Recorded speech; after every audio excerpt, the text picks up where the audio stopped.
Chapter 332. Xiaoying was a sensible woman. She was already satisfied that the young master cared for her so much, talked to her so much, and even spent an entire night with her. For a woman like her, if she were to follow another man, even if she could become a concubine, she wouldn't have any status. Furthermore, her master wouldn't be able to counsel her alone.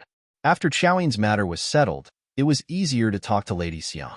In comparison, she didn't have as deep of a relationship as Xiaoying and Yang Chenong. She had only become the fourth madam because her admiration had turned into love. Although their relationship after marriage was very good, she was still born in the streets and had once stayed in a place like the Nine Arts Workshop. Her position was still very low. Yang Chenong only needed to persuade the great madam to come forward and speak with her before agreeing to remain in the capital. However, she still expressed her reluctance to part with Yang Chenong. For this reason, the sixth young master had to console her. After interacting with her after marriage, he found that Lady Xiang wasn't just beautiful, she was also very sensible. The two's relationship quickly warmed up. After this short separation, their feelings for each other would only deepen when they met again. The two madams who stayed in the residence were settled. Yang Chenong did one last thing. He paid a visit to the Minister of Rights, Hu Xiao, and the Minister of Personnel, Wang Zhi. Yang Chenong went to Wang Zhi's place alone, and no one knew what they talked about. However, when he left the residence, his expression was calm, so it should have gone smoothly. When he went to the Hu estate, he went with Hu Xiao. The Minister of Rights personally received him, and his eldest son, Hu Changning, accompanied him for a banquet. Hu Xiao could understand why Yang Chenong chose to leave at this time. No matter how capable a person was, they couldn't always stand at the heart of the storm. Otherwise, who knew what would happen in the storm? This step of retreating to advance was a good one. With Hu Ming's support, before Yang Chenong left, he asked Hu Ming to protect the interests of the Yang manor and the Yang family, as well as his brothers and sisters. Hu Ming naturally agreed. Since the Hu and Yang clans were already connected by marriage, they were now on the same side. As long as they didn't commit any grave mistakes, there shouldn't be any worries about their safety. The trip to the Hu and Wang clans went very smoothly, and Yang Chenong decided to leave the capital 3 days later. Yang Chenong was leaving the capital for a period of time, saying that he was going back to Lord Janning to pay respects to his ancestors. As the 11th anniversary of his late father's death was approaching, the news that he was going to sweep the grave quickly spread through the upper echelons of the capital. Regarding this matter, many people clapped their hands and cheered. In their opinion, this was the price that Yang Chenong had to pay for bringing down Yushuriwe. You can't take all the benefits. Yushuriwe had fallen from power, and Yang Chenong had to leave for a period of time. It was really a lose-lose situation. Whether it was the Yang clan's prosperity and business or the uniqueness of the Yang clan's academy. In truth, Yang Chenong didn't have many friends among the scholars. He didn't fit in with the crowd, and he didn't take the initiative to interact with others. He always maintained a lofty attitude as he drifted away from the circles of power. Of course, this would make the acting sect master, Zhu Qiyu, let down his guard, but at the same time, the disadvantage would also be revealed. In some matters, there would be few people who would speak up for him. This time, Yang Chenong was going to leave. Everyone rejoiced even more. Some people even criticized that this move could not be taken as a sign. Yang Chenong naturally wouldn't try to explain this. He believed that facts spoke louder than words, and there would come a day when he would tell these people with his actions. At that time, he could almost see how resounding that slap would be.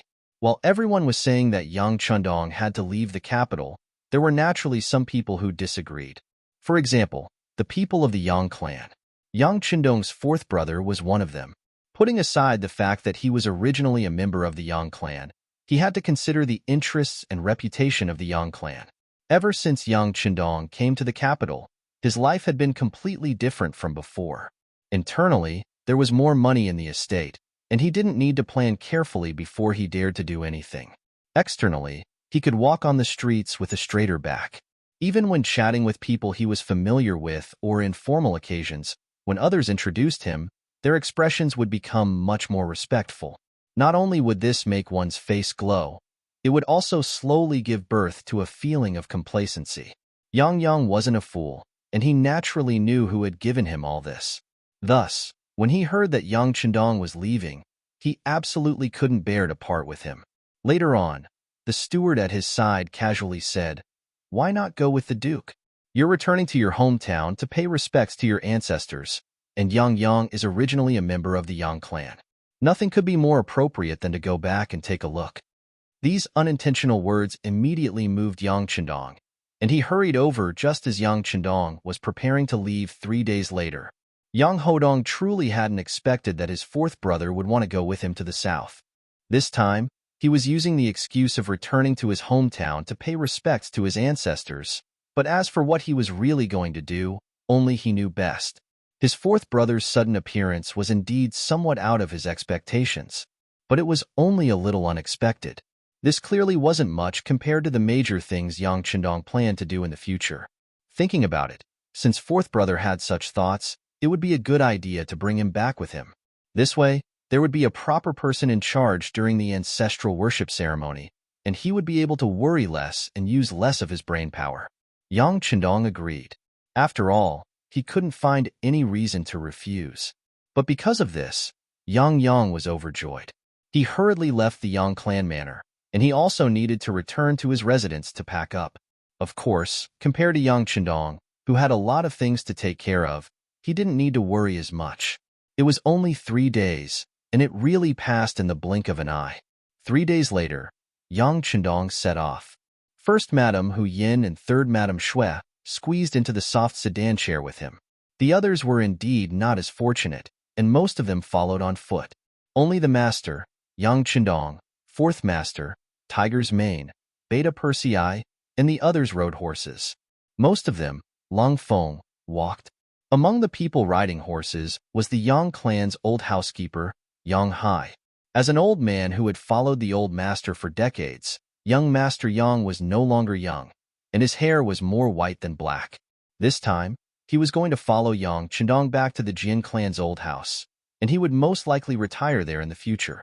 This time, when he left, tears flowed down his face. They were tears that he couldn't bear to part with his son, Guan Yang of the Yang clan manor. After all, transportation was not developed in ancient times. After this separation, no one knew if they would meet again in their lives. As Yang Chendong's guards, the first captain, Chiu Vi, and the second captain, Dao Xiao, naturally had to follow him. Not only that, Wu Sheng led a company of Long Feng to protect him on the way. Yang San secretly led the main staff of the security bureau, as well as the members of the Wolfang and Ghost Shadow Sniper team to follow him closely. With them, unless the great Ming dynasty sent an army to suppress the border and could charge fearlessly, it was unlikely that they could threaten Yang Chendong. Yang Chendong finally left the capital. On this day, in many corners of the capital, and in many important places, there were sighs of relief. They didn't feel it before, but now that Yang Chendong had left, they seemed to be relieved and could finally breathe a sigh of relief. As for why all this was happening, no one could explain it clearly. While the people in the capital of the great Ming dynasty were greatly relieved, on the other side of the sea, the land of Japan was covered with dark clouds at this moment, and thunder was brewing, as if it was waiting to explode at any time. The General's Mansion, also known as the Great General's Mansion, was the mansion of the famous Japanese General Ashikaga Yoshimasa. In the capital of Japan, Ping and Beijing, on the most prosperous street, which the Japanese called Kyoto, there was a large courtyard that covered 4 square areas. At this time, if one could look down from the sky, he would find that there were people coming and going in this courtyard. There were no less than 500 patrolling warriors, not to mention some slaves who were responsible for serving their masters, and some hidden forces. This was the power of Ashikaga Yoshimasa. It could be seen from the place where he lived. If it had to be described, it could be called a prince's mansion, or even a small imperial palace. Ashikaga Yoshimasa was very flamboyant in his work. In his early years, he had helped the current empress of Japan, who was known as the Emperor of Hohua Court, ascend to the throne. Based on this kind of luxury was not excessive. Almost like the Great Ming dynasty, Japan was also in a serious feudal era, and there was a clear hierarchy between people. In comparison, the imperial family was naturally the most powerful force, followed by the civil officials and generals, followed by the merchants, samurai, ninjas, and finally the ordinary soldiers.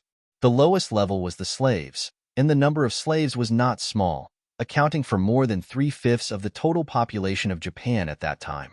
It could also be said that the development of Japan at that time was based on the contributions of the slaves, and the minority was built up by eating, drinking, and playing. As a minority of the minority, Ashikaga Yoshimasa controlled most of the military power in the country. In many cases, his power could even compete with the imperial family. Some military affairs had reached the point where it was difficult to carry out without his consent. As time went by, more and more people came to him, and his power grew bigger and bigger. This morning, there were still many people at the side door of the general's mansion. Most of them were pretentious. They all said that they were excellent and wanted to be noticed by Bolu, because this often meant that they were likely to rise to the sky and officially become a high-ranking person in society. Chapter 333. Every time the side door opened and the steward of the general's residence came out, they would fight to be the first to present their invitations. However, no one knew how many of them would be chosen by the general in the end. It had been more than 2 hours since breakfast and the side door had yet to open. Many of the people who were waiting were anxious. They did not know what was going to happen to them, and some of them did not even have time for dinner. Just as they were feeling anxious, the main door of the general's residence suddenly opened. This movement instantly attracted everyone's attention. Out of instinct, their footsteps were almost jogging as they moved forward. From their point of view, it was either the general's residence was welcoming an important guest, or the general was going out. If it was the latter, this would be the best opportunity for them to recommend themselves. They moved quickly. The samurais who rushed out of the general's residence moved even faster. They were the first to rush out and formed a human net to cut off the connection between the side door and the main door. Then, they stood still like wooden pillars and stared vigilantly at the people who wanted to come to the general's residence. They looked like they were about to tell them to be obedient. If anyone dared to move, the sharp katanas in their hands would not recognize them. The solemn atmosphere with a trace of killing intent finally caused everyone to stop in their tracks. Then, they looked curiously at the main door of the general's residence. They wanted to see what was going on that caused such a huge commotion. While everyone was waiting, there was finally movement at the main door of the general's residence. A sedan slowly came in and a group of people appeared on both sides. No one could clearly see who was coming. What was even more surprising was that the sedan actually went straight through the main door of the general's residence and slowly disappeared from everyone's sight. This sudden scene really stimulated everyone. Then, everyone seemed to have forgotten their purpose of coming here and started to guess who the guest was. A guest who could make the general's residence open the main door to welcome naturally had a high status. Even in the entire Japan, there were not many people who could receive such an honor, not to mention such a mysterious guest. The identity of the guest only made everyone more curious. In the inner courtyard of the general's residence, the palanquin entered as though there was no one around. It only came to a stop in front of General Ashikaga Yoshimasa's reception hall. Then, the curtains of the palanquin opened and a man wearing a dark modern Tang suit walked out. His attire did not match the attire of the time. As soon as the man appeared, he first looked around. When he found that this was a very quiet small courtyard, a trace of satisfaction appeared on his face. Right at this moment, a burst of bold laughter came from the hall. A tall man with a mustache laughed and spoke in standard Japanese. "Welcome to Jing Shuangquan's presence. You must be tired from the journey." "Greetings, great general." Jing Shuang, on behalf of Commander Gao Xiong, pays his respects to the great general. The man in the dark-colored Tang suit called Jing Shuang immediately lowered his head and said with great respect, "That's right, the person who came was Jing Shuang, one of the students that Yang Chendong personally taught. Later, because of his outstanding learning ability, he became one of the first political instructors in Yang Xie's new army. His father was the current director of the Chisun City Cement Factory. His name was Jing Guang, and he was also one of the people that Yang Chendong admired and trusted. This time, Jing Shuang appeared in Japan at the general's residence under the orders of Regiment Commander Gao Xiong. He came to Japan to meet with General Ashikaga Yoshimasa, who had real power in Japan. At the same time, He also wanted to show the general the tablet that recorded Princess Junko personally killing Kimura Yoshimasa in the basement of the Yang family manor. Ever since Yang Xie's new army occupied Chisun City and began to develop vigorously, they began to slowly control this area of the sea. As Japan was a maritime country, it was inevitable that they would trade with their neighboring countries. Therefore, it was inevitable that they would come into contact with each other. After several conflicts, Ashikaga Yoshimasa did not gain the slightest advantage. Out of respect for the strong, Ashikaga Yoshimasa began to purposefully make contact with Yang Xie's new army. This matter was reported to the higher-ups, and with Yang Qindong's approval, Gao Xiong also intentionally or unintentionally expressed some goodwill. Thus, the relationship between the two sides began to strengthen. This might be the strength of the Japanese, but it might also be their weakness.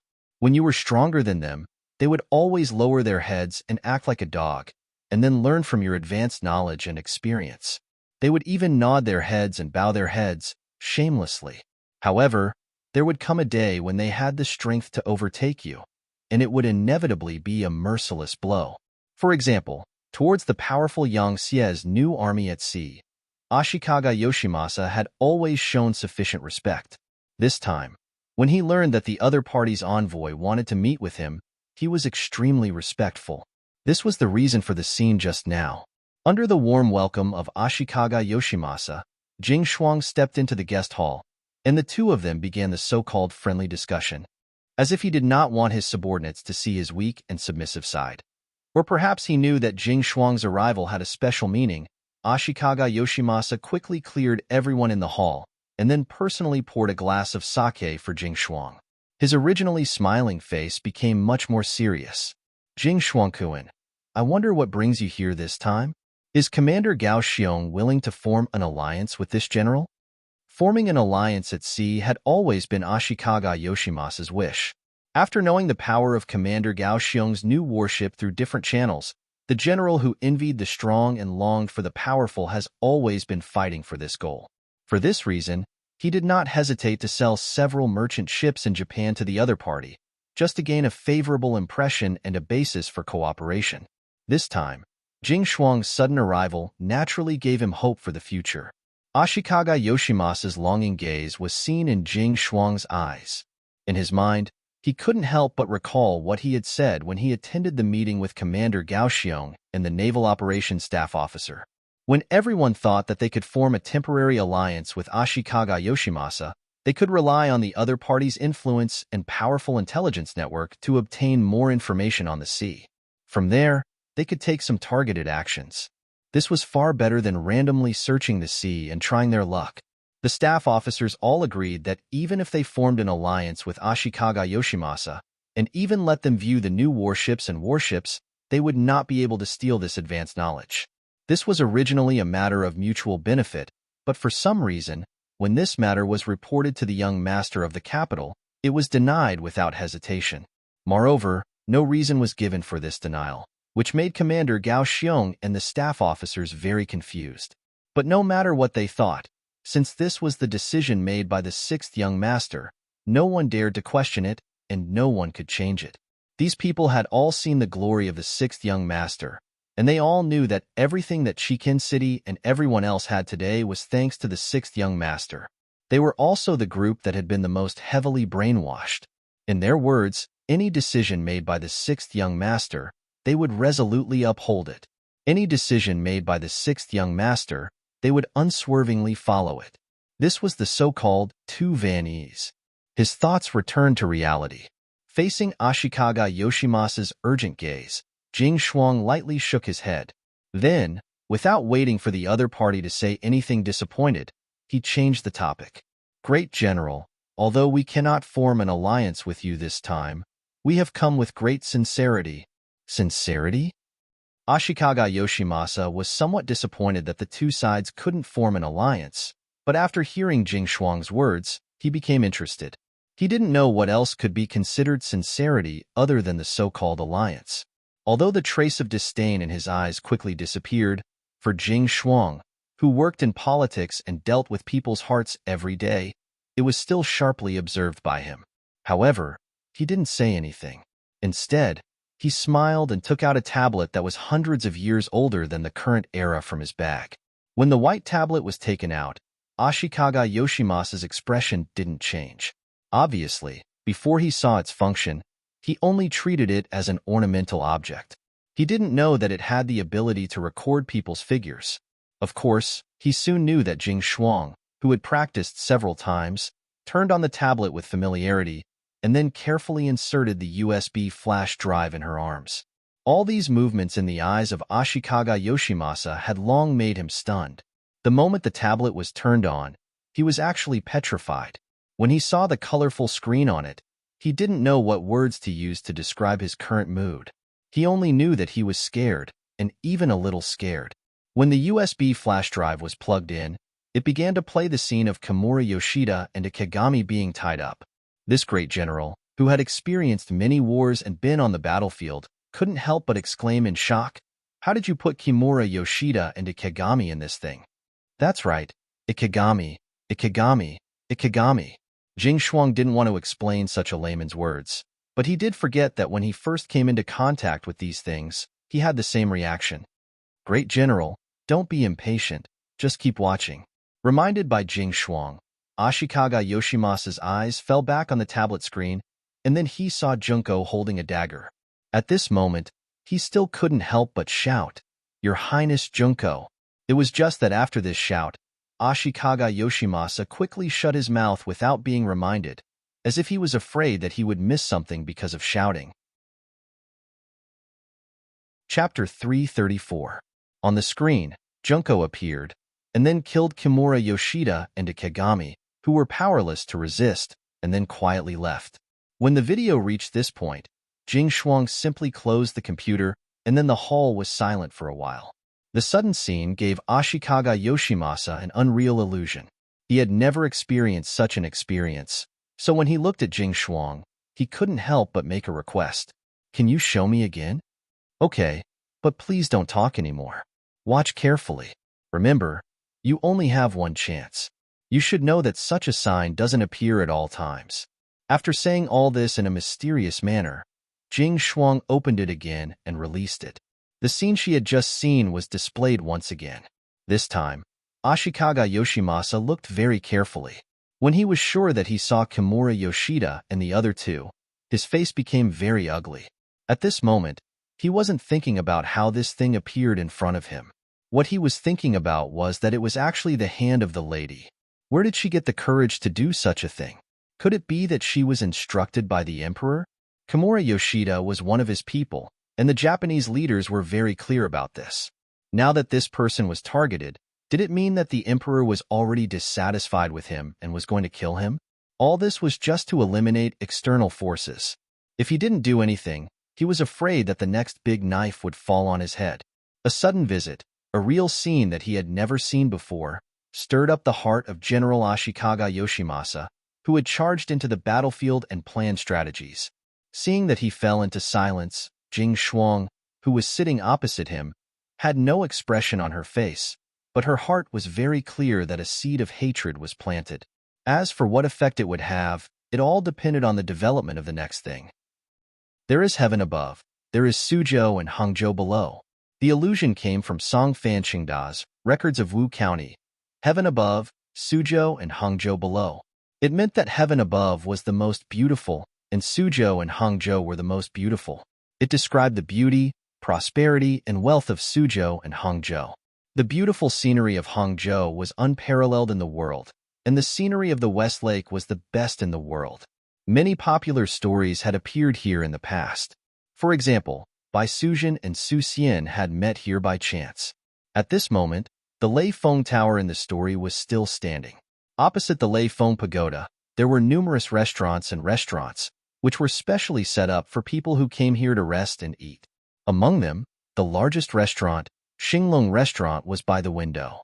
The view here was broad, and the scenery was excellent. In addition, it was May, the time when spring and summer alternated. It was indeed a place with birds singing and flowers fragrant. It was better than the polar regions of the world. The table in the best position was already filled with famous local snacks. The signature dishes of the restaurant were spread all over the table, showing that the guests who came to eat were rich and imposing. A pot of old wine that had been warmed was still sitting on the table. Occasionally, a spring breeze would blow past, and the fragrance of the wine would be blown out.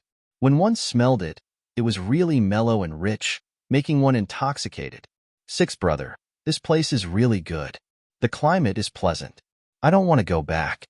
Next to the table, a rather elegant middle-aged man tasted the delicious food on the table and couldn't help but say. Then he kept greeting the other two women at the table. Come on, sisters-in-law, don't just look at the beautiful scenery. You also need to eat. Otherwise, wouldn't it be a waste? Yes, fourth brother is right. The two women who were greeted shyly nodded their heads. They were both beautiful and had white veils on their faces.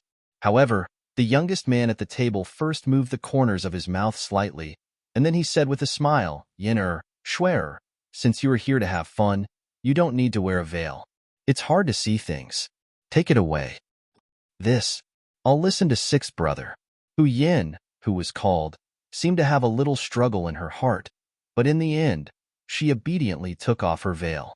Sure enough, at this moment, when looking at the beautiful scenery of West Lake in the distance, it was much clearer and more thorough.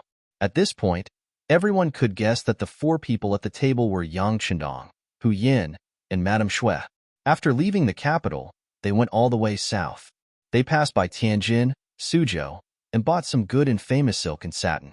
Then they went to Songjiang Prefecture and arrived in Hangzhou. As soon as they entered this place, Hu Yin and Madame Shui were very excited. They had heard about White Snake from Yang Chendong, so they were naturally curious about this place. Now that they had the opportunity to see this scene, how could they not be immersed in it? At the same time, they also wanted to see if they could really see the deified love story between White Snake and Su Xian here. In later generations, there was a song that said, "The stories and fairy tales are all lies." At this moment, it was indeed true. From a distance, there were many people who came here to play. However, by Jinxing in white, the maid Shaoqing in green, and Su Xian in scholar's robes were nowhere to be seen. There wasn't even a single person who looked like them. Hu Yin, who was full of hope, was disappointed because she couldn't find any of them. Madame Shui, who was standing beside them, said something. She probably said that her husband was good at teasing people. Anyway, the two girls kept laughing. It was very indecent for a woman to laugh in a diplomatic setting, especially a married woman.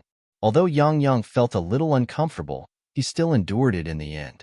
His sixth brother wasn't as simple as a younger brother.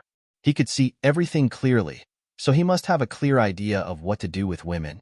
Maybe there was a deeper meaning to this matter. However, Yang Chendong's thinking was simply based on the ideas of the later generations. Equality between men and women was not necessarily fair, but at least it was not strange for women to laugh in public. Since they came out to play, they just wanted to have fun. As long as they were happy, it was fine. As for whether such behavior would attract other people's attention, he didn't care very much. Few people here knew him, and it wouldn't be long before he left here. It was just a post house in life. There was no need to be so serious. Yang Chendong didn't take the two women's laughter to heart. He looked deeply and quietly at the West Lake in front of him. In his previous life, Yang Dong had been very busy. He trained, completed tasks, trained again, and completed tasks again. It wasn't until he was old and his physical fitness and stamina had declined that he went to the headquarters. As a result, his beautiful life and youth were wasted. It was good to be young again at this moment.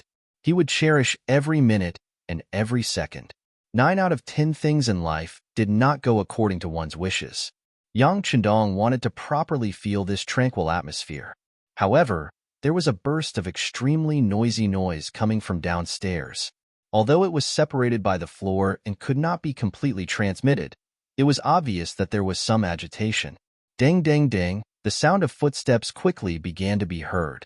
Then, a middle-aged man in brocade clothes came up with a face full of anxiety. After Tiger's Mane and Beta Persei, who were guarding the entrance of the building, confirmed that there was no murderous intent on the other party, they invisibly let the man go, allowing him to smoothly come to Yang Chendong's table. "Oh, honored guest, I'm really sorry. Your table was originally reserved.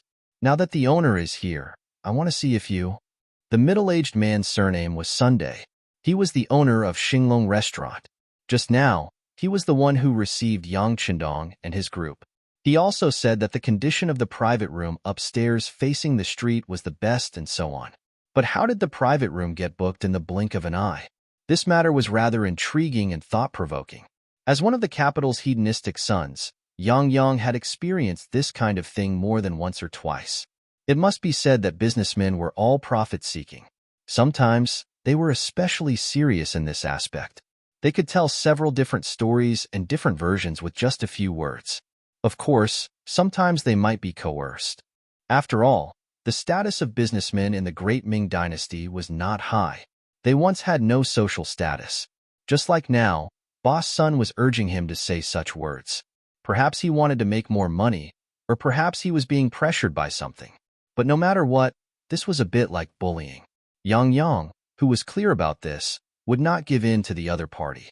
He immediately stood up from the table and said with a serious face, "What's the matter? What do you mean it's already reserved? That's not what you said just now." No matter what, he was still a descendant of the Yang family. He had been influenced by what he saw and heard since he was a child. He also had the experience of being an official, so he had a kind of aura. As soon as these words came out of his mouth, Boss Sun felt a burst of pressure. But after all, as the owner of such a big restaurant, it was impossible to say that he did not have the ability to suppress his aura. Although he also knew that what he did today was a bit too much and wrong. But the situation was stronger than the person. When he thought of the master downstairs who insisted on this private room, he felt a headache coming.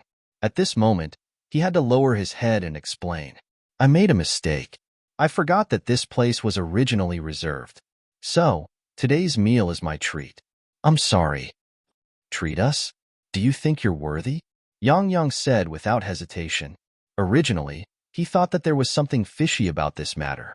Now that the other party said that the bill was free, he felt more confident in his heart. "Okay, Boss Sunday. Since you're in a difficult position, we won't argue with you. It just so happens that we're almost done eating, so we'll leave now." Yang Qindong finally spoke. Coming out to play was a mood. Now that the mood was ruined, even the best seats and scenery had lost their meaning at this moment. Since that was the case, it was better to leave and return to the inn. Chapter 335. Yang Qindong expressed his attitude. Although he was still angry and dissatisfied, he could only suppress it. He turned his head and snorted to express his dissatisfaction. Mr. Sun, on the other hand, kept bowing to Yang Qindong and thanking him. Then he turned around and led them downstairs in person. On the second floor of Xinglong Restaurant, 6 or 7 strong men were standing there and talking about something. From a distance, they seemed to be surrounding one of them and saying some flattering words.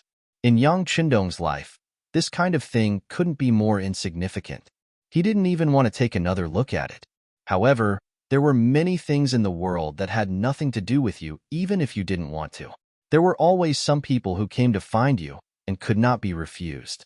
Just like now, Yang Qindong and Mrs. Xue had walked past the corner of the second floor and went straight down to the first floor under the guidance of Mr. Sunday. Behind them, Hu Yin and Mrs. Xue followed. However, they seemed to be saying that their husband was lying. There was no such thing as White Lady and Su Xian here. When they talked about this, they couldn't help but chuckle. Just then, a gust of wind blew over and blew on Hu Yan's white veil. At a certain moment, the national beauty under the white veil was exposed. It happened to be seen clearly by a man in the crowd. It was not completely clear. He only knew that the woman was very beautiful and had very good skin. But this was enough. For many men, the more vague some things were, the more they could arouse their curiosity. If they could see through it at a glance, it would lose its original meaning. It was this glimpse that caused the man's heart to skip a beat. Then, his body actually reacted in a primitive way. Perhaps he was used to such things, so he instinctively took a few hurried steps, passed through the crowd, and went straight to where Hu Yin and Mrs. Xue were. His reaction was not slow.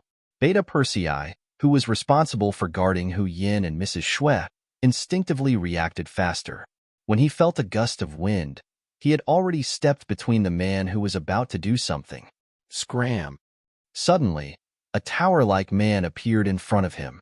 His figure was also very tall and sturdy, and he said this in an unfriendly manner. Then, he threw a punch over. Wind whistled as the punch was unleashed. Just by listening to the sound, one could determine the power of this punch. Boom! Beta Persei, who had hurriedly returned a punch, stood there as steady as Mount Tai, as if the punch just now was not his arm at all. The man who threw out the first punch couldn't help but stagger. He took 2 steps back before stabilizing himself. At this moment, his eyes were filled with anger. Who was Qi Qing? With his background, it could be said that he could do whatever he wanted in Hangzhou Prefecture. Not many people could control him. But now, not only did someone stop him, he was even forced to take 2 steps back in the domain that he was most proud of. This was not as simple as just suffering a loss. It had reached the level of humiliation. Qi Qing had another title, Hangzhou Divine Fist, but just now, the punch he had thrown out was a preemptive strike. Yet, not only was it casually dispelled by someone else, the other party didn't even move an inch, but he was forced to take 2 steps back. This was somewhat inconceivable. What's going on? Master Qi. The commotion here finally attracted the attention of others. When they saw Qi Qing's face alternating between white and red, the 7 men who were originally surrounding him and flattering him all gathered together. Then, they glared angrily at Beta Persei, who was standing there motionless. If anger could kill, Beta Persei would have died countless times by now. Yang Qindong, who was walking in front, also heard the commotion behind him. Although he did not have eyes in the back of his head and did not see what had just happened, he believed in Beta Persei. If the other party had not provoked him first, Beta Persei would never have made a move. While Yang Qindong was still thinking about what had happened, his 4th brother, Yang Yang, had already strode over, shouting as he walked over, "What's going on? Who ate the bear's heart and leopard's gall? Looking for trouble, huh?" This was the way of the foppish. No matter what happened, it was always necessary to gain the upper hand by a show of strength. Perhaps if they were lucky, they could directly intimidate the other party into not daring to speak again. Then, it would be much easier to solve the problem. Of course, people who dared to speak like this more or less had to have some background. Otherwise, there would always be a moment when they would be exposed and unable to continue pretending. Of course, Yang Yang was considered to have some background. Putting everything else aside, just by mentioning his 6th brother's name, he could do whatever he wanted in the capital. There were not many people who were blind enough to offend him. But the capital was the capital after all, and this was Hangzhou. None of them knew Yang Yang. Seeing that someone had suddenly walked over while shouting and charging straight at them, Qi Qing, who had suffered at the hands of Beta Persei, had a flash of anger on his face. Then, he suddenly gave up on the confrontation with Beta Persei and changed his target to Yang Yang, charging straight at him. Perhaps as a martial artist, he could tell that Yang Yang was only good at talking, so he wanted to pick on the weaker one to show his strength. But what he did not know was that this time, he had picked the wrong opponent. Although Yang Qindong was not good at martial arts and only relied on brute force to fight, how could he let his 4th brother be at a disadvantage when Yang Qindong was here? Just as Qi Qing suddenly rushed over, another figure had already rushed out first. Then, with a bang, after a loud sound, a human figure continuously retreated until his body hit 2 tables in succession. Only then did he stop. Although his figure had stopped, he was still in an extremely sorry state. His originally clean clothes were stained with vegetable soup and oil, and he looked like a drowned rat. Standing opposite him was a young man who was not tall but had a very sturdy body. His eyes were cold, and at this moment, he was squatting in a firm horse stance. His eyes were full of provocation. After being pushed back twice in a row, Qi Qing only felt a sense of suffocation in his chest. Usually, when he fought with people in Hangzhou, how many of them could withstand a few moves from him? Because of this, he gained the reputation of the Hangzhou Godly Fist. For this reason, he even founded a martial arts center called the Boxing Hall. Many people in the martial arts world would respectfully clasp their fists and greet him when they saw him. Sect leader Qi, that was a very honorable thing to do. But today, he had actually suffered 2 losses in a row in front of a group of people. He had lost to 2 different people, and both times, he had gained the upper hand by striking first. How could this not make him angry? He felt that all the moves he had learned in the past seemed to have become useless. Qi Qing, who had lost a lot of face, could not swallow this bitter fruit. He glanced at his friends who came with him, and evil grew from his guts. He pointed at Beta Persei and the others and shouted, "Everyone, let's go together and cripple them. If anything happens, I, Qi Qing, will be responsible." The 7 people around him were all here for Qi Qing. They more or less had something to ask of this person in the future. Now that their benefactor had spoken, there was no reason to not listen. They thought that this was Hangzhou, and everyone was more or less people of status. They were just a group of brave foreigners, so what was there to be afraid of? With this thought in mind, the 7 of them first exchanged glances across the air, then shouted and rushed toward Beta Persei and the others. And from the looks of it, 3 or 4 of them had learned martial arts. At least when they fought, their postures were very good. Chiovi, go easy on them. Don't kill them. Yang Qindong had already seen the situation clearly. Although he did not know the reason, these people had come to find fault with him again and again. Since that was the case, there was no need to be polite. He just needed to teach them a lesson. Chiovi, who had defeated Qi Qing earlier and whose eyes were filled with murderous intent, heard Yang Qindong's order. He immediately nodded and then waved his hand. 7 people from the first guard team walked out to meet the 7 opponents who were shouting and rushing toward them. They were not equal in strength to begin with. When they fought, the situation was naturally one-sided. Among the 7 people, even the so-called martial arts master who had learned 2 styles could only block 1 move from the members of the Cold Front team. Then, he was beaten up passively. The shouts of being beaten quickly spread throughout the 2nd floor of the restaurant. What happened here had already frightened the other diners. Those who were timid had already run out, leaving behind those who were bold. When they saw Qi Qing being beaten up, they all ran away. This might be the influence of evil people, because Qi Qing was an evil person, who knew if he would find trouble with those who saw him suffer after he recovered from his shock. All the unrelated people had run away, leaving only Boss Sun of Xinglong Restaurant. He was also helpless. The monk could run away, but the temple could not. It was probably describing people like him. Aya, stop fighting. It's all a misunderstanding. It's all a misunderstanding. Sect Master Qi is a person of status. You guys stop. Boss Sun tried to stop the fight, but he was afraid that he would be hurt. He pretended to go forward and shouted loudly, as if he wanted to use these words to scare the foreigners who came to his restaurant for the first time. In fact, there was no need for Boss Sun to shout. The members of the Cold Front team had already stopped. This kind of blindly beating people up did not feel good. It was like an adult facing a 3-year-old child. No matter how they beat, they would lose interest. Let's go. Yang Qindong could also see that this was not a fair fight. He shook his head disinterestedly. With Yang Qindong's words, the members of the Cold Front team naturally returned to their team. However, when they left the restaurant, everyone was clearly more vigilant. In the dark, the people from the Security Bureau had already seen everything.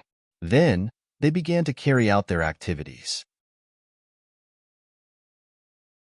Chapter 336. There was a large courtyard in the East District of Hangzhou. This was one of the outer residences of the Chang clan, a wealthy merchant in the south. Chang Qianhao, as the eldest son of the Chang clan and the future head of the Chang clan, was carefully standing in front of the man in green clothes in the courtyard. Qianhao, there are no outsiders here, so you don't have to be so restrained. Standing in front of him was Yang Qindong. When he saw Chang Qianhao's serious and even somewhat nervous appearance, he tried to use words to enlighten him. The more he said this, the more nervous and cautious Chang Qianhao became. Master, the ancients said that a teacher for a day is a father for life. You have done a great favor for Chang Qianhao and the Chang clan. Okay. Knowing what he was going to say next, Yang Qindong gently patted his forehead and said helplessly, regarding the matter of handing over the Heavens Beyond Trading Company in the south to the Chang clan, as my student, you naturally have a certain connection, but more importantly, I still considered the strength of the Chang clan. Besides, not only your Chang clan, but the other clans in the south also have resources allocated. This is originally a normal business, so you don't have to be so grateful to me. No, Master, the ratio of the Chang clan is the highest. For this matter, the grandfather in charge of the clan has already sent a letter to Qian Hao, asking me to take care of Master's food and accommodation no matter what. But I don't know if there is anything that Master is dissatisfied with? No, everything is very good, very good. Yang Chendong chuckled. He could feel the admiration and gratitude of this student to him. Some of the rare goods of heavens beyond were indeed distributed to the Chang clan due to the fact that the other party was his student. However, he still couldn't accept such an action of greeting twice a day. Young master, Yang San is here. The timely appearance of Tiger's mane could be considered as a solution. Chang Qian Hao had studied in the Yang Clan Academy for half a year, so he naturally knew that the identity of the person who came was not simple. He also knew that Yang Chendong had something important to do, so he respectfully took his leave and said that he would come to pay his respects before dinner. Chang Qian Hao respectfully left. Yang Chendong didn't wait for Tiger's mane to speak and spoke first. Look after him. I don't have time to see him tonight, so he doesn't have to pay his respects. Oh, Tiger's mane wanted to laugh, but he didn't dare to. He naturally saw that because of Chang Qian Hao's excessive enthusiasm, the young master was already vexed. All right, let Yang San in.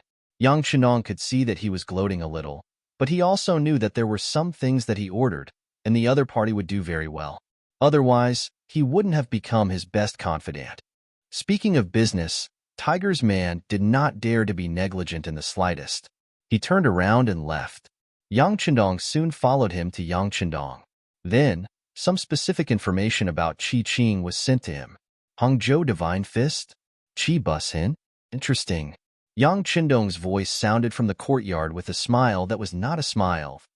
Hangzhou Government Office. In the backyard, a wailing sound came from one of the rooms.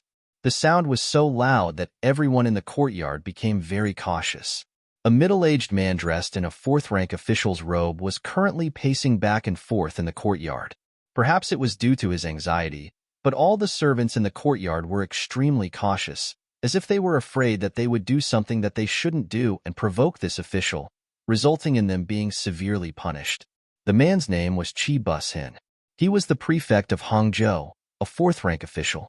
The wailing man in the room was Qi Qing, who was beaten up. He was also Qi Bushin's cousin. The two of them grew up together and had a very good relationship. When he returned with wounds all over his body, the entire estate was in chaos. The steward of the estate immediately invited a famous physician from Hangzhou Prefecture to examine his illness. The screams in the room earlier were probably due to the commotion caused by the palpation. Creak. The door of the room was pushed open from the inside. Then, the housekeeper accompanied a doctor who was carrying a medicine box and walked out. Qi Bushin, who saw all of this, quickly went up to the doctor and asked anxiously, "How is he?" Reporting to the prefect, sect leader Qi did not suffer any internal injuries. There is only one fracture and many bruises on his body. I'm afraid that he will need to rest for a period of time before he can recover, the doctor answered carefully. Oh, thank you. Min, double the consultation fee and send the doctor out. Qi Bushin waved his hand and then entered the room with the housekeeper. Then, he saw Qi Qing lying on the bed and whimpering softly. Noticing that someone had come, Qi Qing's voice became louder. When he saw that it was his cousin, his voice became even louder. He cried out in pain and said, "Cousin, you must avenge your younger brother. You don't know how arrogant the people on the other side were. They just said that they didn't like me and beat me up. When I asked them if they still cared about the law, they still ignored me." The guilty party complained first. All of this was reflected in Qi Qing's actions, and it seemed that Qi Bushin was very receptive to it.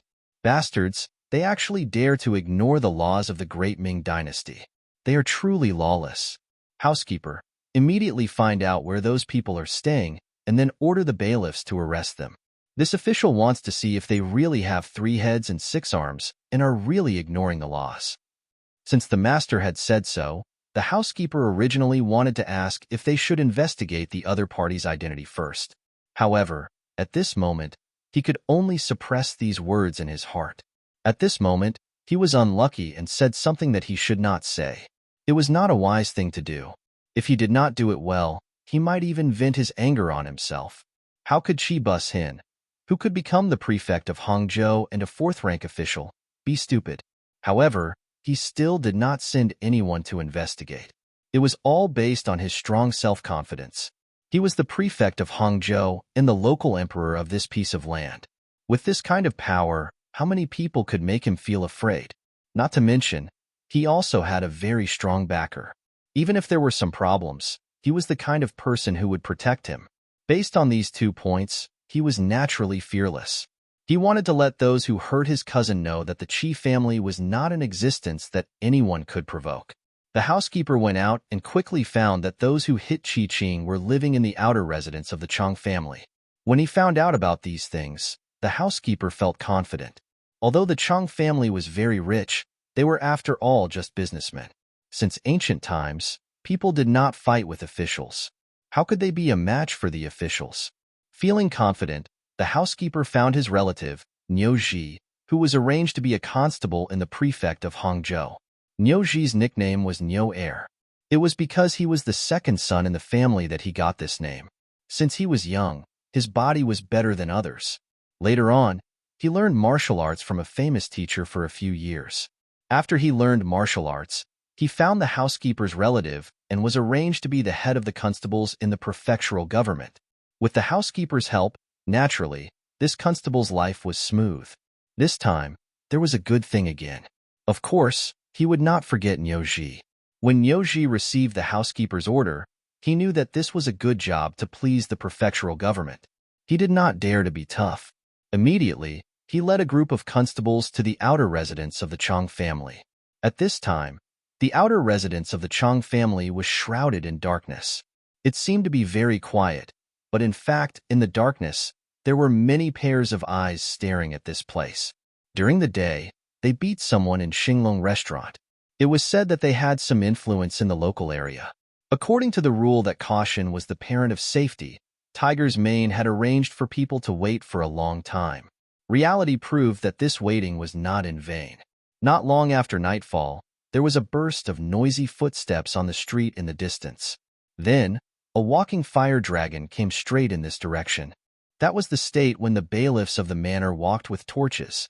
They're coming, they're coming. They're all ready. Once the order is given, we'll start immediately. Tiger Head, Tiger Ray's nickname, said that we have to be quick and clean. Yang Wu's voice came out.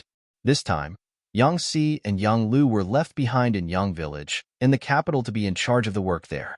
He was lucky to be brought out. Seeing that there was a battle to fight, he was very excited. With Yang Wu as the leader, they borrowed a platoon of Long Feng from Wushang camp. In addition, there was the cooperation of the second guard, Dao Xiao, and the Ghost Shadow Sniper team in the dark to deal with any unexpected situations. With such a lineup, not to mention some constables and constables of the prefectural government, even if a few hundred Ming soldiers came, they would not be afraid at all. The fire dragon came closer and closer. The one at the front holding a torch was the constable Niu Ji. When he saw the outer residence of the Chang family from afar, he waved his hand majestically and said, "Go, surround them. Remember, don't let anyone escape." Niu Ji's voice was not soft. He was not worried that such a shout would scare them away. This might be his arrogance and conceit. However, regardless of whether he was careless or cautious, he was destined to suffer tonight.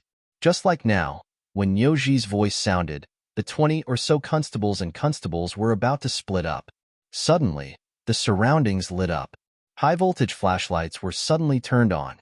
When dozens of light beams shone on them, it made them feel as if they were instantly blinded. What's going on? Niu Ji raised his right hand to block his eyes that were temporarily blinded by the light and asked casually.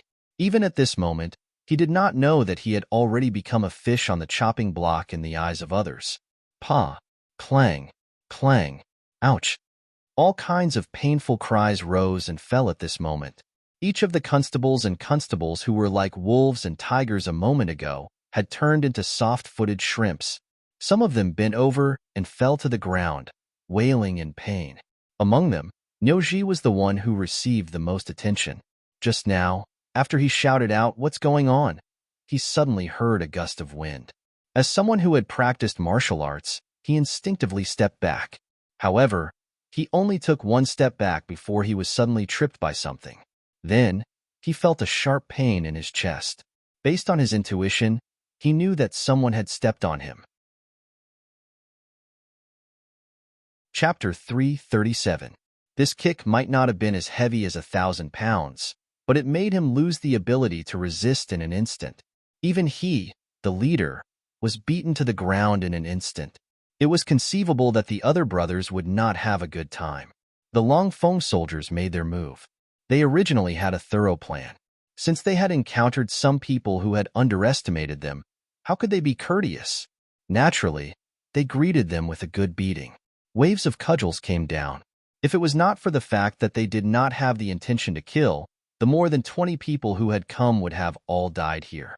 After the time it took for half an incense stick to burn, the one-sided beating slowly stopped. Niu Ji and the others were already covered in wounds, and no longer had the arrogant appearance they had before. Come on, tie them up. If anyone refuses to submit, just serve them with cudgels. Yang Wu stood in the crowd, his voice filled with pride. This time, he did not act impulsively. Hu Tu had said that this was the young master's order. Since he had received the order, if he did not exercise his fist properly, wouldn't he be wasting the mission and opportunity Hu Tu had given him? After the order was given, the Longfeng soldiers took out the ropes that they had prepared earlier and started to work. However, the expected resistance did not happen. Perhaps they were really afraid of being beaten. Since ancient times, soldiers had always been used to catch thieves. Since when had thieves ever caught soldiers? And they just happened to encounter it. Who would be so stupid as to shout and scream? Soon, the originally noisy street became quiet again. If someone were to pass by this place at this time, they would never think that the dozens of officers had just been violently beaten up here. Yang Wu and the others were still staring with their eyes wide open, waiting for that enemy to come. According to their thinking, the sudden disappearance of more than 20 officials who had been sent out would cause a commotion. It was even reasonable that the Ming dynasty's Hangzhou City Guard Association would take action. Unfortunately, one night had passed. When the sky began to brighten, indicating the arrival of a new day, there was still no movement. This made Yang Wu really disappointed. Back to the Qi residence, Qi Bushan's residence. Early in the morning, he was still hugging his concubine to sleep when suddenly, the housekeeper's shouting voice came from outside. "Master, it's not good. It's not good, master." What happened? Qi Busin, who had just woken up from his dream, got up from his bed with a face full of displeasure. He casually put on a piece of clothing and opened the bedroom door. Then, he scolded the housekeeper who was yelling outside. "Old master is fine, but you are disturbing his sleep early in the morning. What are you trying to do? I'm telling you, if you don't give me a reason, I won't let you off today. Master, it's not good." Niu Ji and the rest did not return for the entire night. I wonder where they went. Could he have been killed by those people? The housekeeper did not listen to what Qi Busin had to say. Instead, he spoke in a panic. Last night, after assigning Niu Ji an errand, he came back to sleep. This was not the first time he had done such a task. All he had to do was to issue the order and then get up in the morning to see the results. However, when he went to the magistrate's office in the morning, he found out that Niu Ji and more than 20 other people had disappeared from the face of the earth. They were nowhere to be found. The bailiffs who stayed behind thought that Constable Niu had something important to do and needed to go somewhere far away, so they didn't see him for the whole night and didn't report to him. When the housekeeper heard the news, he immediately panicked. The Chang family's courtyard was in Hangzhou Prefecture City and was not far from the magistrate's office. It would take at most half an hour to get there. How could they not return for the whole night? His intuition told him that something must have happened. At that moment, he ran back to the Qi family's mansion and woke up his master. Initially, Qi Bushin's face was still full of anger. However, after hearing the housekeeper's words, he was stunned. After a few breaths, he finally reacted and exclaimed loudly, "How is this possible? How is this possible? Master, it's true. Those people must be very daring. Master, it's been a night. No one knows what will happen. Why don't we report it to the magistrate? The housekeeper was so frightened that he was incoherent. He stood there trembling as he made his suggestion. Report it to the magistrate? Bastard, master is the magistrate. Chi Bus-hen was so angry that he couldn't help but curse. No, no. Master, what I meant was to report to the Hangzhou guards and have them send troops into the city. Perhaps only with their appearance will we be able to suppress those daring criminals. The butler realized that he had made a slip of the tongue. After correcting himself, he hurriedly replied. After being reminded, Chi Bushun's originally panicked expression flashed with joy. However, he shook his head. No, no way. This is a serious matter. We still need to investigate it clearly. If it's a misunderstanding, then it will be a big joke. Once the Hangzhou guards were alerted and the army was mobilized, the matter would inevitably be reported to Nanjing. If it really alarmed the emperor and the imperial court, there would not be much room for negotiation. Chi Bus-hen shook his head and decided to clarify the matter first. The so-called clarification of the matter naturally fell on the housekeeper's head. The housekeeper naturally had a headache about this task. However, since it was his master who said it, he certainly did not dare to refuse. After agreeing, he rushed back to the magistrate's office. After returning to the magistrate's office, the housekeeper selected another 20 bailiffs and 4 constables who had learned martial arts. They went straight to the Chang family's residence. This time, it was broad daylight. He did not believe that anyone would dare to do anything to him. Of course, he was not unprepared. When he left a message in the magistrate's office. If he did not return in 2 hours, he was to inform his master and send troops to rescue him. Being prepared did not guarantee that he would not be afraid. He still felt a little uneasy when he arrived at the Chang family's residence. Unexpectedly, the door was already open. It was as if they knew that someone would come. When they saw the team he brought from afar, a man with a smile on his face came up to greet them. May I know who you are? Please tell me. The other party was so polite that the housekeeper did not dare to force him. He thought that it would be impolite not to reciprocate. He clasped his fist and said, I am the housekeeper of the magistrate of Hangzhou. My surname is Wu. Housekeeper? The person in front of him did not wait for him to finish his words. He shook his head and said, with all due respect, this matter is not something that a housekeeper like you can shoulder. You should go back and ask your master to come here personally. After he finished speaking, the person in charge of welcoming the guest turned around and left. It was obvious that he was a little unhappy. Steward Wu knew that his status was still a little low, but since he was already here, he couldn't possibly not get to the bottom of things, right?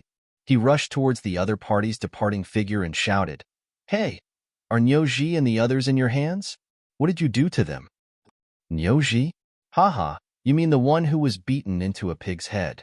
If you want to know what happened to him, ask your master to come here personally. The man did not even turn his head. His figure gradually disappeared. After he returned to the residence, he closed the door. The man was Yang Wu. He was asked by the 6th young master to welcome the guest outside the door. He originally thought that the person who came would be the magistrate of Hangzhou. If the magistrate was sensible, it would not be a big deal. However, the person who came was just a housekeeper. Under the difference in status, there were many things that could not be discussed.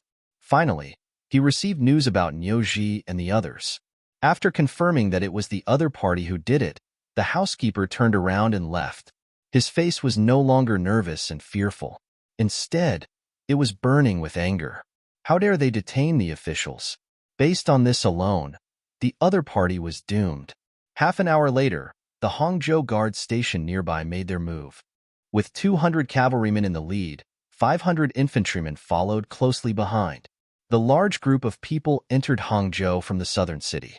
They galloped on the streets, causing a lot of chaos.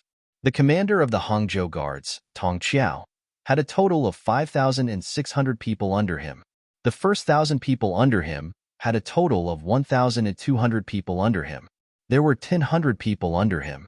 They were usually in charge of the security around Hangzhou. Although they were in charge of security, there were not many things that could make them take action. Unless there was an enemy invading from the sea, most of the time, they were just idling around. This time, they suddenly received a request from the magistrate, Chi Bus-hen. He said that a group of evildoers had appeared in the city. They had actually detained more than 20 officials privately. It seemed that they had also used some tricks. When the news first came, Tong Qiao did not hear it clearly. Of course, he did not dare to believe it. This was the world of the great Ming dynasty. The officials represented the image of the country. How could someone dare to harm them? Could it be that they were not afraid of the law?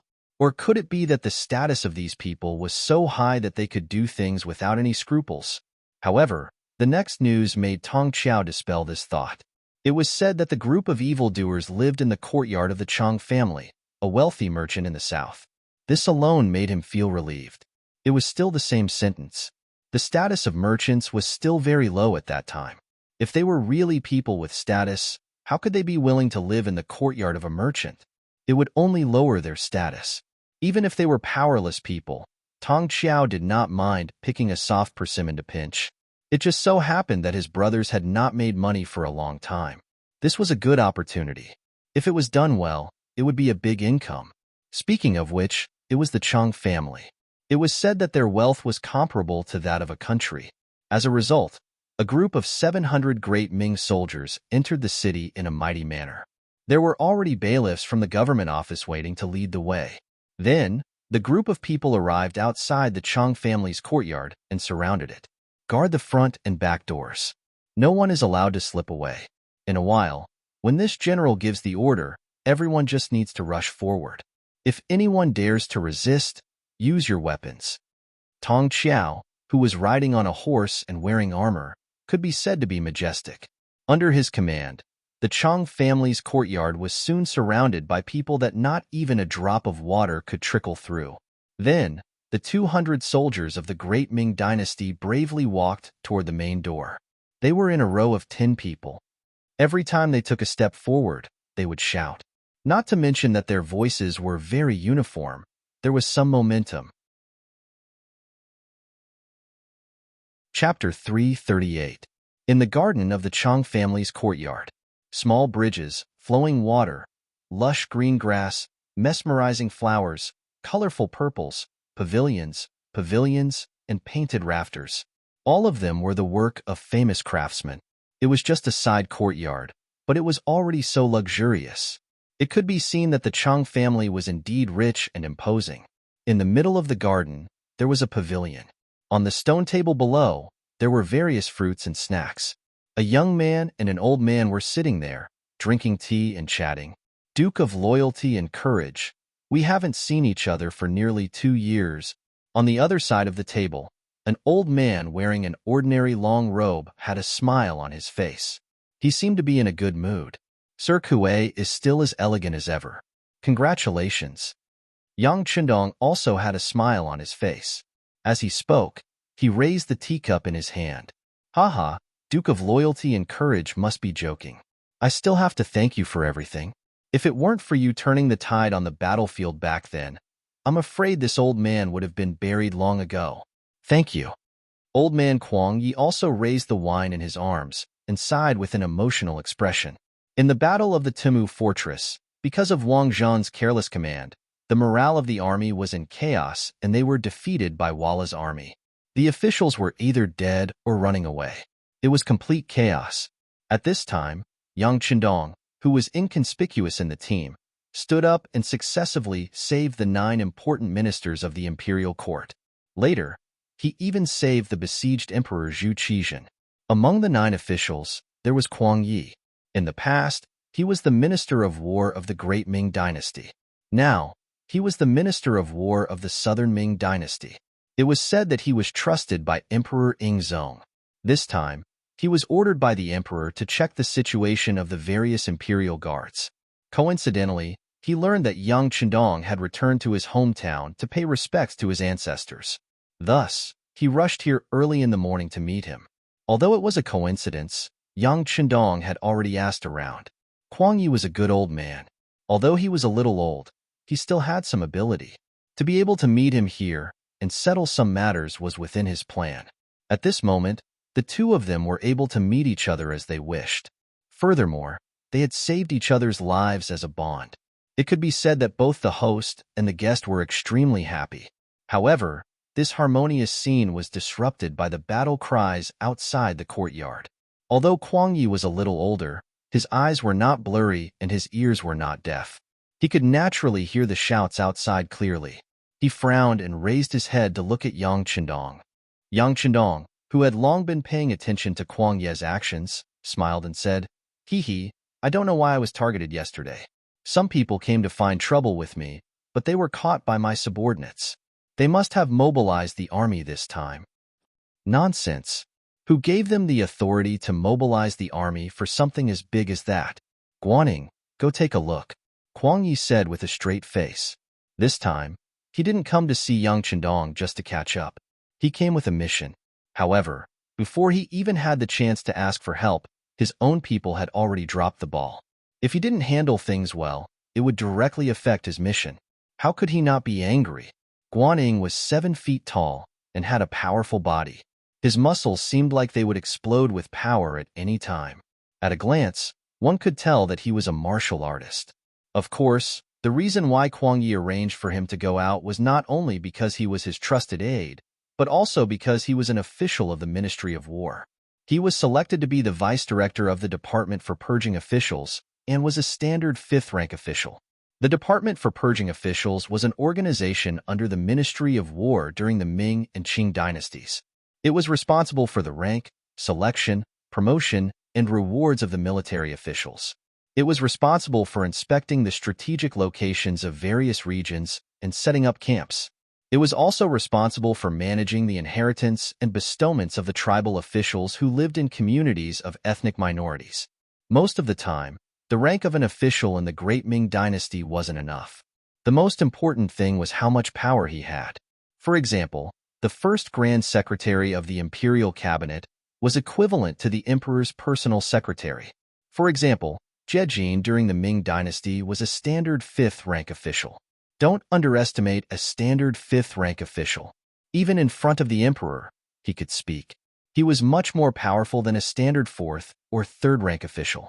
For example, Guaning was only a standard 5th rank official. However, because he controlled the promotion and rewards of the military officials, he had great power. Even many of the commanders, standard 3rd rank officials, of the City Guard Institute and the Capital Guard Institute had to lower their heads and smile apologetically when they saw him. Since the Capital Guard Institute had been mobilized, it was appropriate to send Guaning to take a look. Yang Chendong was naturally aware of this. He immediately smiled and said politely, "Then I'll have to trouble you, Vice Director Guan. You're too polite." Guan Ying's expression didn't change. After saying this with a serious face, he bowed to Kuang Yi and left. After Guan Ying left, Kuang Ye's laughter sounded again. "Duke of Loyalty, please don't mind him. This person's personality is like this. He doesn't smile much, but he is very serious and has some ability. Yes, to be able to learn from Lord Kuang, he is without a doubt a talent." Yang Chendong also smiled and flattered. Then, he raised the teacup in his hand. With Guaning taking care of the outside matters, he naturally didn't have to worry. Kuang Yi also smiled and raised his teacup. After taking a sip, he put it down and said, "Duke of Loyalty, a while ago, the Japanese suddenly invaded the border and attacked the Tianjin Guard. I'm sure you've heard about it." "Yes, this matter caused a lot of disputes in the Beiming Imperial Court. How could I not know about it?" Yang Chendong seemed to be casually nodding, but in fact, only he knew that Kuang Yi had finally begun to talk about the main topic. "Yes, I heard that 20,000 soldiers and 20,000 commoners were captured. How could the Duke of Yu not be angry about such a big matter?" Kuang Yi seemed to sigh. Then, he continued, "I heard that even now, the Japanese warriors often appear between the Tianjin Guard and the capital. Duke of Loyalty, you are going to pass by that place. Have you met them?" Yang Chendong didn't express any dissatisfaction with Kuang Yi calling the Daizong Emperor Yuang. Originally, Zhu Qiyu was the Duke of Yuang. If it weren't for the change of Tu Mu, he wouldn't have become the emperor. As a follower of Zhu Qizhen, it wasn't strange that Kuang Yi didn't admit this. However, to ask about the Japanese warriors and whether he had met them was somewhat interesting. No, this duke was lucky and didn't meet them. Haha, yes, the Duke of Loyalty's luck has always been very good. Saving Yuang, retreating from the walla, building the bank, and so on. Everything went too smoothly, right? When he uttered the last word, Kuang Ye's gaze suddenly sharpened as he looked at Yang Chendong. Feeling the coldness of the gaze, which seemed to be able to see through people's hearts, Yang Chendong didn't even lift his eyelids and smiled. Yes, the heavens are good to me. A calm and confident smile flashed across Yang Chendong's face. In Kuang Ye's eyes, all of this made him feel unreal. Kuang Ye wasn't young. In the imperial court, he was second only to Hu Xiao. He was also a man in his 60s. He had interacted with Yang Chendong many times, but even at that time, he only had a trace of respect for him. He didn't feel as powerless as he did when facing Yang Chendong. The young man in front of him was only in his early 20s, but he felt as if he was even more difficult to deal with than his father, Yang Rong. It seemed that no matter how he probed and provoked the young man was like an impenetrable wall. Under the pavilion, it suddenly became quiet. At this moment, only a gentle breeze flashed in front of them. Of course, in their hearts, they were weighing each other's words. Their chests were heavily panting, and their minds were working quickly. Ha ha, ha ha ha, the Duke of Loyalty's luck is indeed very good, and you are also very talented. This old man has seriously studied the Snow of the Yang family that you wrote in front of the Yang Family Academy. It is truly majestic and enlightening, but I don't know how to interpret the phrase a man of great talent. Although because of Yang Chendong, the great Ming dynasty was divided into the south and many officials and soldiers belonged to two different imperial courts, one thing remained unchanged. That was, the poetry that scholars liked was still the same. Thinking back, when the Snow of the Yang family was spread to the capital of the southern imperial court, Nanjing, it caused a huge uproar. When many people were sighing at the grandeur of this poem and were amazed by the sentences, it was inevitable that they would wonder what kind of environment and inner thoughts the author of this poem, Yang Chendong, was in to create such a song that could be passed down. There were even some people who began to research the specific meaning of the phrase. Especially the phrase, to count the outstanding figures, there were even more explanations for it. For example, the people of the Ying sect who were hostile to the Dai sect explained that Yang Chendong was flattering Zhu Qiyu, saying that Zhu Qiyu's ascension was justified, legitimate, and reasonable. They said that he was a man of great talent, and Zhu Qijin was not. There were also some people who were envious, jealous, and hateful who explained that this sentence meant that Yang Chendong looked down on all scholars in the world. It was a manifestation of his own arrogance. There were also some people who wanted to see the world in chaos who said that this meant that someone wanted to replace Yang Chendong. They were implying that Yang Chendong was a traitor like Cao Cao. Among these opinions, Kuang Ye was more inclined to the latter, but he didn't say this to anyone. As the Minister of War, he, who knew soldiers well, was shocked when he saw the calm performance of the Cold Front soldiers on the battlefield. With such outstanding soldiers, any one of them would be qualified to be a squad leader, or even a centurion, or even a general of a higher rank. But they were willing to work under Yang Chendong. What did this mean? Chapter 339. Even though there were rumors that those people were mercenaries and that Yang Chendong was willing to spend a lot of money to hire them, Yi Chendong did not believe it. Others might believe such a reason, but Kuang Yi would never believe it no matter what. It was because he had led soldiers before and knew the importance of elite soldiers. At least in front of him, if he had such elite soldiers, he would never give them to others, even if the other party offered a high price. Not to mention, with such elite soldiers, what kind of money could he not earn? Why would he need to hire them? He had such thoughts at the beginning, but because he was indebted to someone for saving his life, he naturally could not criticize them in front of them or behind their backs. But as time passed, these elite mercenaries had been following Yang Chendong all this time, and this suspicion became heavier and heavier. What he said just now was just to test and confirm. Unfortunately, he did not get a good result, which made him a little disappointed. At the same time, he also wondered if Yi Chendong was speechless and wanted to gloss over it. While Kuang Yi was thinking about this, Yang Chendong spoke. Sergi, do you mind if I tell you a story? Oh, I'm all ears. Kuang Yi did not know what the other party meant, but he still smiled and agreed out of politeness. Moreover, with Yang Chendong's talent, even an ordinary story would be quite interesting in his mouth. Seeing that Kuang Yi agreed, Yang Chenong first smiled politely, then opened his mouth and said, "Once upon a time, there was a scholar who wanted to go out for a walk because he was tired of studying at home. Unexpectedly, he encountered an injured man who had fainted. Out of kindness, he saved the man and found a doctor to treat him. Not long after, the man's body recovered. When he left, he said that he wanted to repay his kindness." At this point, the corners of Yang Qindong's mouth curled up slightly, giving people the feeling that he was recalling something interesting. But only he knew that he was laughing at the absurdity and nonsense of this story.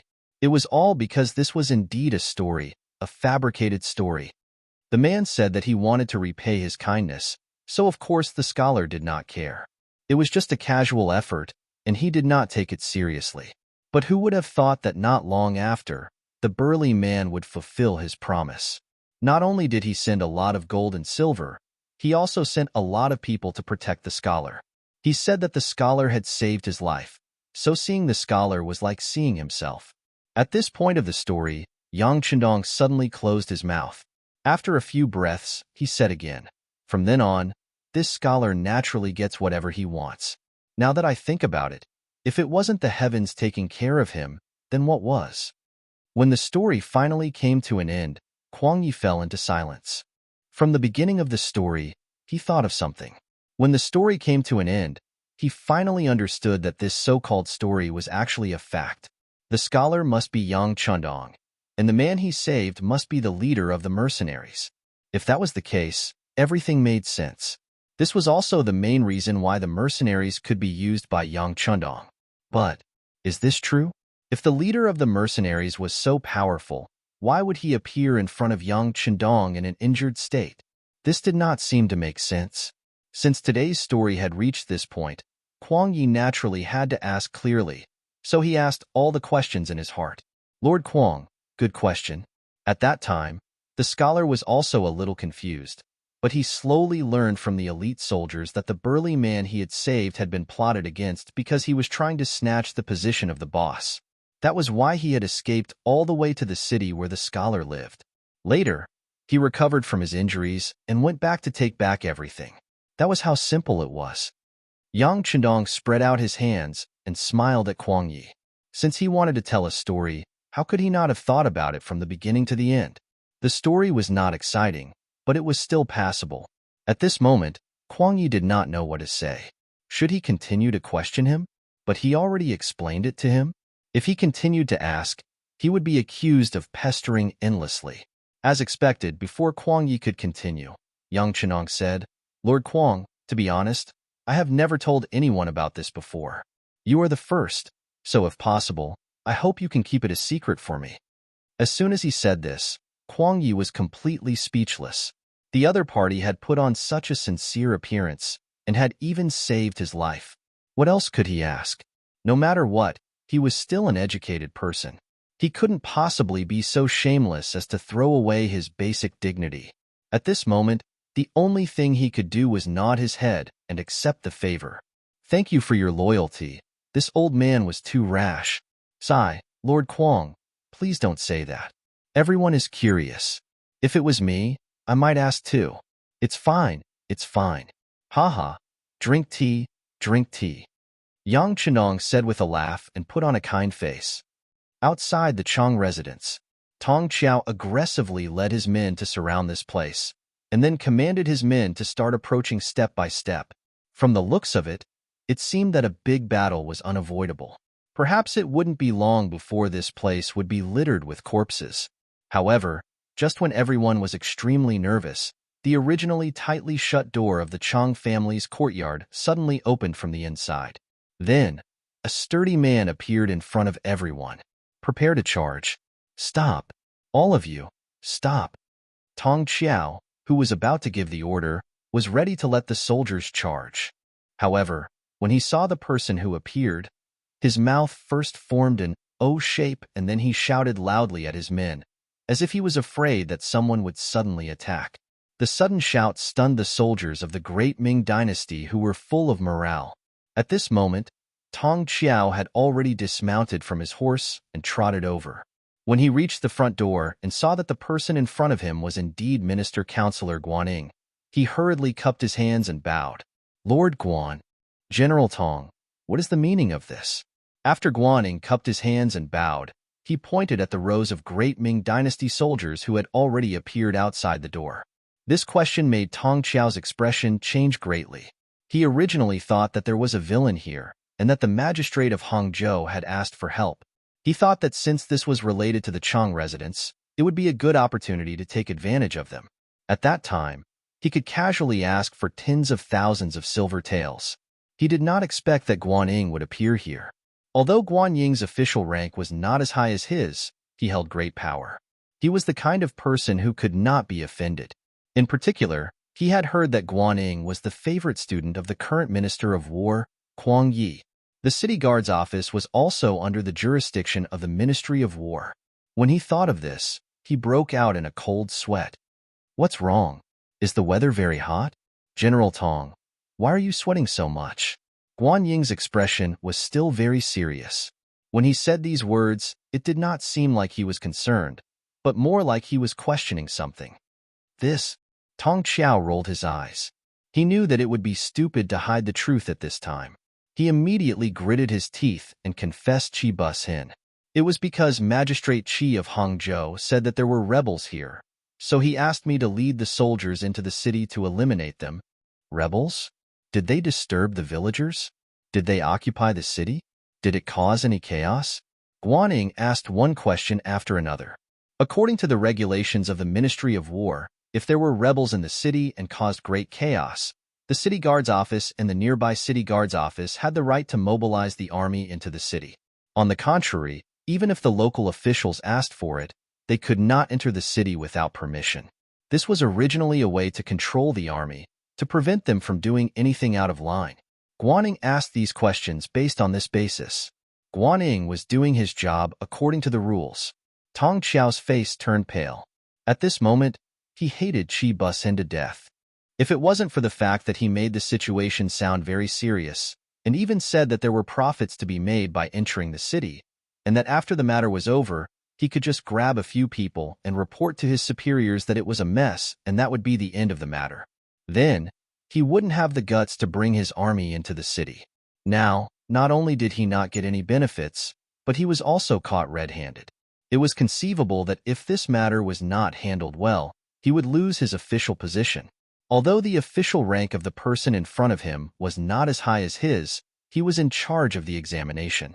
If he did not clarify the matter, he was afraid that when the person returned to the capital, he would be locked up and questioned.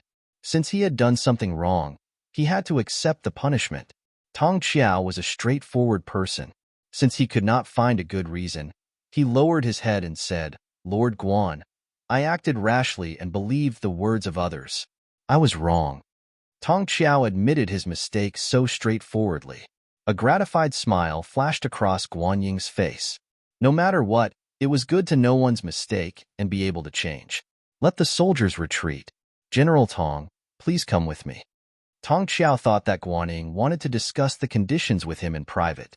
There was a glimmer of hope in his eyes. He quickly agreed and let the soldiers withdraw, leaving only 2 bodyguards to wait outside. While he was still thinking about what conditions Tong Qiao would discuss with him and whether he should agree to them, the 2 of them had already arrived at the pavilion in the middle of the residence. Tong Qiao, who was about to continue apologizing, finally saw Kuang Yi, who was wearing a long gown and sitting there. When he first saw him, Tong Qiao thought that his eyes were playing tricks on him. He even rubbed his eyes hard. When he recognized that the other party was indeed the Minister of War, Kuang Yi, he was stunned. It would be better if Guaning was the only one who knew about the deployment of troops. Although Guan Ying's authority was not small, he was still an official. As long as he gave Guaning a way out, there would be room for negotiation. However, if the Minister of War met him, then things would be different. Guaning was the superior who was in charge of him. If Guan Ying's upper lip touched his lower lip, his future would be completely ruined. Chapter 340. Plop. Tong Qiao knelt down in front of Kuang Yi. The moment Tong Qiao knelt on the ground, Guaning walked to Kuang Yi's side and whispered the story of what had happened. Originally, Kuang Ye's expression didn't change as he sat there, but when he heard the last part of the story, his anger rose. After he heard the entire story, he was so angry that he fiercely slammed the stone table and said, "What a bunch of bastards! Where did they put the great Ming's military law?" Needless to say, he was criticizing Qi Bus-hin. After saying this, he looked up at Yang Chendong and his expression returned to normal. "Duke of loyalty and courage, I'm really sorry for making a fool of myself in front of you." Haha. Yang Chendong's lips curled into a smile. He didn't say anything. Perhaps at this moment, it wasn't appropriate to say anything. "You guys go out and wait. I will talk to the Duke of Loyalty for a while." Kuang Yi waved his hand and dismissed Guan Ying and Tong Qiao. Tong Qiao, who was nervous, bowed his head and left the courtyard. When Kuang Yi was out of sight, he carefully asked, "Lord Guan, is the Duke of Loyalty that Minister Kuang mentioned the one in the north? Well, do you know how big of a mess you almost made this time?" Guan Ying nodded his head. When he spoke, the accusation in his voice became more and more obvious. In his heart, he was somewhat unconvinced by the Duke of Loyalty, especially when he saw the real person. He found that the real person was so young and did not have 3 heads and 6 arms. There was a trace of contempt in his heart. It was just that Kuang Yi was his teacher and also his superior. Even his teacher respected the other party so much, so he could not do anything against him. After receiving Guan Ying's accurate answer, cold sweat flowed down his neck. Tong Qiao had long heard of the Duke of Loyalty. This person not only saved the life of the current emperor, Ingzong, but also defeated the elite Walla army. When he thought about how he almost made such a person his opponent, a chill ran down his spine. It really scared him. Under the pavilion, after there was no one else around, Kuang Yi couldn't help but let out a long sigh. "Loyal Duke, I'm not afraid of you laughing at me. You also saw that this is our great Ming dynasty's army. What do you mean that he was bewitched by Magistrate Qi of Hangzhou? It's just that he wanted to enter the city to take advantage of us." The fact that Kuang Yi could see through the matter at a glance was enough to prove that this was not the first time something like this had happened. It also proved that his mind was clear. However, Yang Chendong still didn't reply because he knew that the other party didn't come here just for a simple meeting. There should be a deeper meaning. As for what it was, he had a rough guess. He was waiting for the other party to say it, or it could be said that he was waiting for a good price. Yang Chendong didn't say anything, but Kuang Yi didn't mind. Instead, he continued, "Duke Zhongdan, to be honest, the situation in the south isn't good, especially after Zhu Huihua's rebellion caused the Miao people's chaos. Now, there's also the chaos in Guangdong. It has already affected several cities and more than a dozen counties." "Oh? When did this happen?" Yang Chendong had been paying attention to the situation in Guangdong. According to history, this would happen after the chaos in Guangdong. Last year's chaos in Guangdong had already been quelled, but Huang Yuliang had escaped. This time, it was the chaos in Guangdong after his father, Huang Xiaoyang. According to the records, Huang Yuliang was the first to raise his army. However, because of his arrival, Zhu Huihua rebelled first. This was somewhat different from history. "I just received an urgent message this morning." As Kuang Yi spoke, he took out a memorial from his arms and handed it to Yang Chendong. Yang Chendong didn't reach out to accept Kuang Ye's kindness. Instead, he waved his hand and said, "Lord Kuang, I don't need to read these. You also know that I'm Ming's subject. Now, my family, foundation, and even my wife are there. Don't harm me." "AI, how can you say that? You saved the emperor's life." The earliest title of Duke Zhongdan was given by Emperor Ingzong. "How can you say that you're Ming's subject?" Kuang Yi looked like he was seriously trying to reason with him. Okay, Lord Kuang, there's no need to be so clear about this. This time, I'm only returning to my hometown to worship my ancestors. I really don't want to get involved in other things. Besides, Lord Kuang just said that the great Ming dynasty's army is mixed. I'm not an immortal, so how can I help Emperor Ingzong?" Yang Chendong waved his hand, showing that he didn't want to continue the conversation. "You're not an immortal, but you have a good relationship with the mercenaries. This old man has seen their elegance long ago. They're really the elites of the elites. I'm sure that with their help, the problem will be easily solved." Kuang Yi used this opportunity to finally talk about the main topic. He wanted to use the mercenaries to fight, quell the rebellion, and solve the bandit chaos in the south. Aya, this is making things difficult for me. The number of mercenaries is limited. Moreover, the money needed to hire them is a large number. Can the current imperial court take out that much money? Yang Chendong still refused, but in reality, both sides were testing each other. The southern Ming dynasty was a country that Zhu Qizhan had no choice but to settle for the next best thing.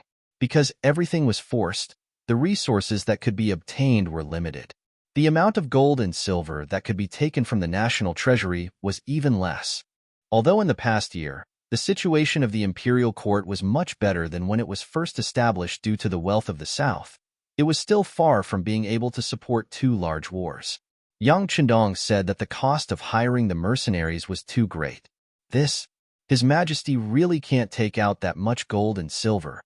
Kuang Yi lowered his head when he said this, but he quickly raised his head again. With an excited expression, he said, "But isn't there the Duke of Loyalty and Courage? As long as you're willing to vouch for him, that person owes you his life. No matter what, this face has to be given. And as long as we can quell these two rebellions, the imperial court will be able to collect a lot of taxes in less than 5 years. At that time, it won't be a problem to pay the mercenaries enough money. What do you think?" "What do you think?" Yang Chendong bluntly refused. This was clearly Kuang Yi trying to gain something without risking anything. What 5 years? Who knew what would happen in 5 years? If Kuang Yi wasn't here by then, who would he ask for the money? He would never do such a strenuous and thankless job. The Duke of Loyalty and Courage is a kind person. Could it be that you're just going to watch the people in the south suffer the pain of war and have their families destroyed? Otherwise, the mercenaries can send out troops and take away anything they like along the way. How about that? As he spoke, Kuang Yi finally revealed a part of his trump card. Speaking of which, after the Ming dynasty experienced the rule of Renxian, the people were still very rich, especially the aristocratic families and those rich businessmen. There were many priceless antiques, calligraphy, and paintings among them. They were existences like treasures. If they were destroyed during the war, they would really be destroyed. Those that weren't destroyed would be priceless in the future. What Ryukyu Island lacked the most right now was people. What the Great Ming Dynasty had the most was people. If they could take the opportunity to snatch some people back, it would be a great advantage. Speaking of calligraphy and paintings, Yang Chendong had thought more than once about opening a huge museum and putting all the good things inside for future generations to admire and observe. He wanted to feel the deep heritage of this country that had thousands of years of civilization. Kuang Ye's words could be considered to have scratched his itch. Even so, Yang Chendong still didn't agree immediately. "Lord Kuang, it's not like that. I just saved his life, and he was willing to send people to protect my life and safety. That's all. If I ask for more, I'll be asking for a yard after taking an inch." Outside the Chang family's courtyard, a luxurious carriage drove out of the mansion and went straight to the Hangzhou government office in the city. Kuang Yi sat in the carriage, and there was some disappointment on his face. He had already tried his best to persuade Yang Chendong. This was also Ying Zong's intention. However, who would have thought that the other party still didn't agree? At the end of their conversation, when he asked if he could arrange for some young Ming generals to go to the mercenary camp for training, Yang Chendong directly rejected him with the reason that the base was a secret place. This kind of behavior that didn't give him any face at all gave Kuang Yi a headache. He thought that he had already shown all his cards, but the other party still didn't take them. What else could he do? The good thing was that business was business, and personal relationships were personal. Yang Chendong had a good impression of him. For his sake, not only did he return Niu Ji and the others who had caused trouble at the Chang family's courtyard, he even sent him out in his own carriage. This was already a great show of respect. Sigh, this Duke of Loyalty seems young, but he does things like an old fox. Even if he rejected you, he couldn't get angry. This is also a kind of ability. In the luxurious carriage, a pair of wrinkled old hands touched the luxurious decorations in the carriage. Kuang Yi couldn't help but sigh. Whoosh! A whistling arrow suddenly whistled in the air. Then, there was a burst of chaos outside, followed by the voices of Guan Ying and Tong Qiao. "Protect the Lord and catch the assassins." The chaos outside didn't last long. After a series of weapons clashing, it gradually came to an end. Then, Guan Ying's voice came from outside the carriage. Lord, most of the assassins have been killed. Only one escaped, and there are still 2 alive. They said that they were here to assassinate the Duke of Loyalty. Assassinate the Duke of Loyalty? Why did they find me? Before he could finish his sentence, Kuang Yi suddenly realized that he was in the luxurious carriage that Yang Chendong usually rode in. He immediately laughed bitterly and said, "Sai, I really don't know if they have good intentions or if they did it knowingly." Chapter 341. My lord, what should we do? Guan Ying, who was outside, naturally did not hear Kuang Ye's muttering. He was still asking for instructions on what to do next. Forget it. Send him to the Duke of Loyalty. Let him deal with him as he sees fit. Kuang Yi lost interest. He did not even bother to ask who was trying to assassinate Yang Chendong. In his opinion, he was young and had power and honor. However, he did not know how to follow good advice. It was normal for such a person to attract assassins. Besides, if he were to poke his nose into other people's business, there was no guarantee that Yang Chendong would not have other thoughts. Since that was the case, he might as well hand the person over and earn a favor. After a short period of chaos, the carriages continued on their way to the Hangzhou government office.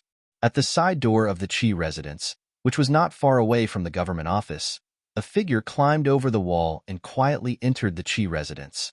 The person seemed to be very familiar with the layout of the Qi residence. After a few twists and turns, he arrived at a quiet courtyard. Then, he opened a door, causing a creaking sound to be heard as the door opened. As soon as the sound was heard, a scolding sound came from the wooden bed inside the door. Why are you only here now? I'm bored to death here, and the beauties you've found. Just as he finished speaking, there was suddenly no sound. Then, the person spoke in a nervous and fearful voice. Who are you? What do you want? Why are you here? I'm telling you, don't come near me. Otherwise, I know martial arts. I'll take care of you. Ouch.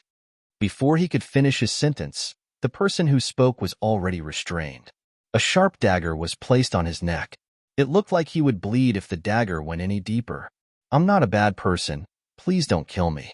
Whatever you want, I'll give it to you. I have money. I have a lot of money. Qi Qing's face turned pale, and his voice trembled. Spare me, spare me. I'm not a bad person. Please don't kill me. The person who spoke was Qi Qing. After being dealt with by Yang Chendong yesterday, he returned to the Qi residence to recuperate. However, he was not a good person to begin with. Even when he was recuperating, he did not stop. He ordered 2 of his followers to go out and find women for him. Just now, he thought that his subordinates had returned. Unexpectedly, it was an assassin. Moreover, the assassin's skills were not bad. He was subdued in just one move. I don't want your money. I'm here to give you credit. There was no killing intent in the person's voice. Instead, he spoke in a calm manner. Come, let me introduce myself. My name is Wu Yong. You must not have heard of my name, but it doesn't matter. Someone knows me, and he wants my life. I've also heard about you. The reason why I'm looking for you is because we have a common enemy. Do you understand now? Listening to the unhurried introduction of everything, Qi Qing's initial confusion turned into his eyes, shining as he nodded his head excitedly. At the Hangzhou government office, knowing that the Minister of War, Kuang Yi, had personally come, the magistrate, Qi Bustling, brought a group of his colleagues to welcome him. The other officials naturally respected and feared Kuang Yi. Especially when they had done something wrong, they felt uneasy. However, as the magistrate of Hangzhou, the boss here, Qi Bustling, did not panic. After all, he was someone with a backer. His brother-in-law was the current Minister of Rights, Liu De. Speaking of Liu De, his strength was not to be underestimated. In the southern Ming dynasty, Yingzong could not return to the capital after his defeat in the Timu War. He listened to Yang Chendong's suggestion and split the great Ming dynasty into 2. He came to Nanjing and established the southern Ming dynasty. Since it was an imperial court, it needed the help of hundreds of officials. Zhu Qizhen made the same choice as Bai Ming, which was to remove the cabinet and let the six ministries minister take the lead and directly answer to the emperor. In other words, Zhu Qizhen and Zhu Qiyu made the same choice. They both wanted to centralize power. After establishing the Southern Ming dynasty, the first people to be appointed were the ministers of the six ministries. Among them, the Minister of Revenue, Wang Zhuo, and the Minister of War, Huang Yi, were restored to their positions. As for the others, Chen Sun, who had come from the northern capital, became the Minister of Personnel, Xiao Chua became the Minister of Punishments, Jiang Yuan became the Minister of Works, Shang Lu became the Imperial Censor, and Yin Qian became the Envoy of Transmission. These people all had one thing in common, which was that they were all officials from the capital. However, only the Minister of Rights, Lu Da, was appointed. Speaking of which, as the capital of Nanjing, there were 6 ministries in politics, and there was also the existence of the Minister of State. They were in charge of the affairs in the south. The only difference was that their position was half a rank lower than that of the Minister of the Northern Ming dynasty. It was this half a rank difference that caused the ministers of the Southern Ming dynasty to be moved. However, only Lu Da remained and was promoted half a rank, becoming the Minister of Rights of the Southern Ming dynasty. Merely from this point alone, one could tell that this person was very capable and had very powerful methods. Lu Da was a great Confucian scholar and held a very strong position in the eyes of the scholars in the Southern Ming dynasty. In addition, he was a slick and sly person, and the Lu family was one of the top aristocratic families in the South. That was why he was the only candidate for the position of Minister of Rights in the entire South. Ever since he was promoted to Minister of Rights, he had become the leader of the Southern officials. It was said that in the imperial court, even Zhu Qizhen had to give him some face in many matters. Qi Bushin's backer was none other than Lu Da. This was also the reason why he was so fearless. He also knew that Huang Yi and Lu Da had a good relationship. Since that was the case, he had nothing to be afraid of. Sure enough, when Huang Yi arrived, he only reprimanded him a few times and the matter was over. Seeing all this, the other Hangzhou officials began to re-evaluate the position of their magistrate in their hearts. Huang Yi saw all of this, but he did not want to do this. As for the magistrate who dared to ask the Hangzhou guards to help him take revenge, he wanted to directly remove him from his position and even arrest him in prison. However, he could only think about it. His brother-in-law was Lu Da, and he could not do anything to such a person. He was only the Minister of War. If he wanted to do anything to a magistrate, he had to get the emperor's approval. With Lu Da around, this matter could not be done. Since he knew that it could not be done, why did he have to do something like this? Not to mention that his main focus was now on the 2 rebellions in the Southern Ming dynasty. He did not have the leisure to fight. After Qi Bushin was reprimanded a few times, the matter was over. Out of gratitude, he invited Huang Yi to attend his family's banquet. With regards to this, Huang Yi could not help but agree. Since he wanted the other party to be indebted to him, he naturally had to put on a show and agree to it. Thus, the entire Qi residence was decorated with decorations, and it looked very lively. While the banquet was still being prepared, Qi Qing in the Qi mansion was also ready. His 2 attendants escorted the only assassin who escaped during the day, Wu Yong, to the Chang family's residence. During the day, Wu Yong made a mistake in assassinating Yang Chendong and mistakenly ambushed the Minister of War, Huang Yi. After the matter was exposed and Wu Yong escaped alone, he knew that there was not much chance for him to avenge his elder brother and third brother. The money he brought out from the capital was all used to hire assassins, but they were all killed by Huang Yi's subordinates. Now, he did not have the ability to organize a second large-scale assassination. In such a situation, he decided to take a risk, or it could be said that he was going to take a risk. Thus, he came to the Qi mansion, found Qi Qing, and told him his plan. It was to send him to Yang Chendong on the pretext that the other party caught him to take credit. As long as he sent him over, he could assassinate him at close range. In this way, he could kill Yang Chendong for revenge and would not have to take any responsibility. Qi Qing was naturally satisfied with this plan and agreed. Qi Qing thought that even if Wu Yong failed the assassination, it would have nothing to do with him. In fact, he would have the credit of catching him and sending him over. On the other hand, if Yang Chenong died, Wu Yong would be killed as well. In this way, it would have nothing to do with him. Why wouldn't he be happy to do this kind of thing where he was the good guy? After sending Wu Yong out, he just waited for the good news in the mansion. Back to the Chang family's residence. Wu Yong was actually captured and sent over alive. Yang Wu, who was in charge of security, personally received Qi Qing's 2 attendants. According to them, Wu Yong had intended to assassinate Qi Qing in order to frame the Duke of Zhengdan.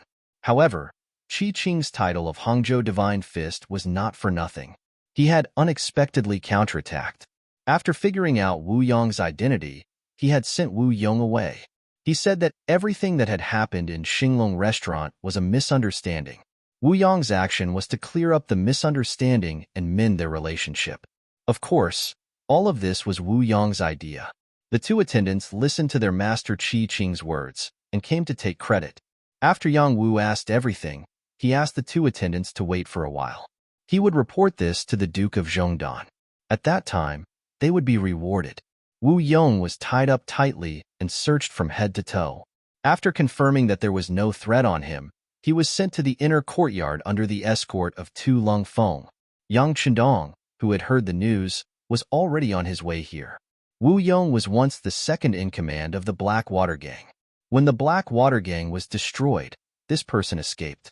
Then, he tried to assassinate him again and again, which made Yang Chendong a little angry.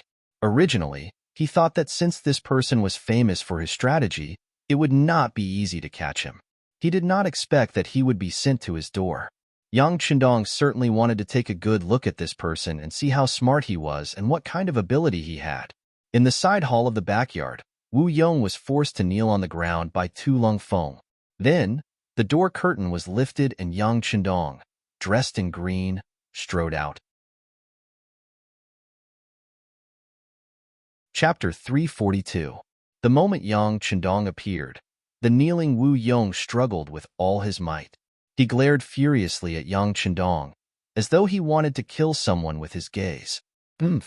You're about to die, yet you're still so stubborn. Come on, let him speak. I'd like to see what he can do, Yang Chendong said coldly as he looked at Wu Yong, whose mouth was gagged with a white cloth. This Wu Yong had tried to assassinate him time and time again, especially the last time in the capital. If he hadn't found that lousy team member Yunbi and let the cat out of the bag, Wu Yong would have suffered a small loss. Today, Kuang Yi had caused him to suffer. Now that he had finally captured him, Wu Yong wanted to see what tricks he could play. Upon hearing Yang Chendong's order, the Long Feng soldier in charge of watching over Wu Yong reached out to pull off the white cloth. At this time, a conspiratorial smile flashed in Wu Yong's eyes. Although it only flashed in his eyes, it was still seen by Yang Chendong, who was staring at him. Instinctively sensing that something was wrong, Yang Chendong suddenly shouted, "Don't let him open his mouth." Before he could finish speaking, the Long Feng soldier in charge of watching over Wu Yong had already pulled off the white cloth. However, upon hearing the new order, he instinctively reached out to gag his mouth again. At this moment, a thin silver needle suddenly shot out from his mouth. Due to the Long Feng soldier's obstruction, the needle that was supposed to be aimed at Yang Chendong instead pierced into his right arm. Ugh! With a suppressed cry of pain, the member of Cold Vanguard staggered and fell to the ground. Tiger's mane reacted quickly and reached out to support him. Concerned, he asked what was wrong and reached for the injured Long Feng soldier's arm with his right hand. Lu Ping, what happened? Yang Wu, who was standing behind Wu Yong, saw the sudden change in front of him. He stretched out his leg and kicked Wu Yong. With just one kick, Wu Yong's body bent over. It was obvious that this kick was not light. At this moment, Tiger's mane, who was inspecting the injury on Lu Ping's arm, said, "It's poison. His entire arm has turned black. It looks like he'll have to amputate it if he wants to stay alive." As he spoke, he raised his head to look at young Master Yang Chendong, who was watching everything unfold. Yang Chendong's eyes flashed with reluctance, but he quickly asked calmly, "Lu Ping, for your safety, your right arm has to be cut off to save your life." Lung Feng, who was called Lu Ping, was a very ordinary-looking young man. Judging from his looks, he was probably not even 20 years old. At this moment, due to the poison acting up, his head was covered in layers of cold sweat, and his expression was one of extreme pain. However, when Yang Chendong asked him, he still replied in a clear voice, "Sixth young master, please do it. I'm not afraid of pain. It's just that, it's just that I won't be able to be a proud member of the Longfeng soldier in the future. It's not a problem. Even if you lose your right arm, you still have your left arm. You can still do many things. There are many positions in Crimson City that are suitable for you. As long as you're a talent, you won't be buried." After hearing these words, Yang Chendong endured the pain in his heart and stepped forward to pat Lu Ping's left shoulder. Then, with an extremely firm tone, he said to Tiger's mane, "Do it. Do it quickly." "Young master, don't worry." Tiger's mane's eyes were also a little red. After receiving the order, Beta Persei handed over a sharp short knife and a bowl of strong liquor. After receiving the white wine, Lu Ping tilted his head back and poured it into his mouth. Then, with a burst of force, he sprayed the highly concentrated white wine onto the short knife. Following the lifting and lowering of the blade, Lu Ping's right arm, which had already turned light black, neatly fell off from his shoulder. The other Longfeng members hurriedly went forward and carried the unconscious Lu Ping to the back for treatment. Tiger's mane, Beta Persei, Yang Wu, Yang Chendong, and Wu Yong were left in the side hall. "Young master, it's my fault. I didn't check thoroughly." Yang Wu, who had sent Wu Yong here, had already lowered his head. He had checked Wu Yong's entire body. Only his mouth was not touched because it was sealed shut by the people who sent him here. In the end, it almost caused a huge disaster. Remember, if something like this happens again in the future, remove your mouth. Yang Chendong waved his hand and waved the kneeling Yang Wu away. Then, he strode forward and personally grabbed Wu Yong's chin and dislocated it. After doing all this, he personally reached out and removed the white cloth from Wu Yong's mouth. Then, he said in a voice full of murderous intent, "You're very good. You dare to play tricks under the young master's nose. Unfortunately, you still didn't get what you wanted. On the contrary, in the following time, you'll understand what it means to beg for death, but not be able to beg for life." Killing people was nothing more than a nod of the head, but this time, he had seriously injured one of the Longfeng brothers. Hearing him say that he could no longer be the proud member of the Longfeng team in the future, Yang Chendong felt his heart bleeding. This was far more painful than being cut by a knife. Since others made him suffer, of course he wouldn't let them have it easy. As for the matter of killing people being nothing more than a nod of the head, he directly threw it to the back of his mind. "Yang Wu, I'll leave this person to you. I can use any method to deal with him, but remember, he can't die so quickly. At least, he can't die before we've used up all of our methods, understand? Young master, don't worry. Yang Wu knows what to do." Wu Yong, whose eyes were already filled with fear, was dragged down. Perhaps he knew what kind of fate awaited him, but he actually struggled madly. At the same time, he looked at Yang Chendong as if there were thousands of words in his eyes. Perhaps he would say, "If you want to kill, then kill, let's have a good time," etc. However, Yang Chendong was no longer interested in listening to all of this. He only knew that this matter had angered him. If he didn't vent his anger, he was afraid that he would suffocate to death. Investigate? What's going on? Interrogate the people who sent him here as well. We need to get the results as soon as possible. Yang Chendong stood upright with his hands behind his back. When he spoke, a murderous aura naturally spread out with him as the center.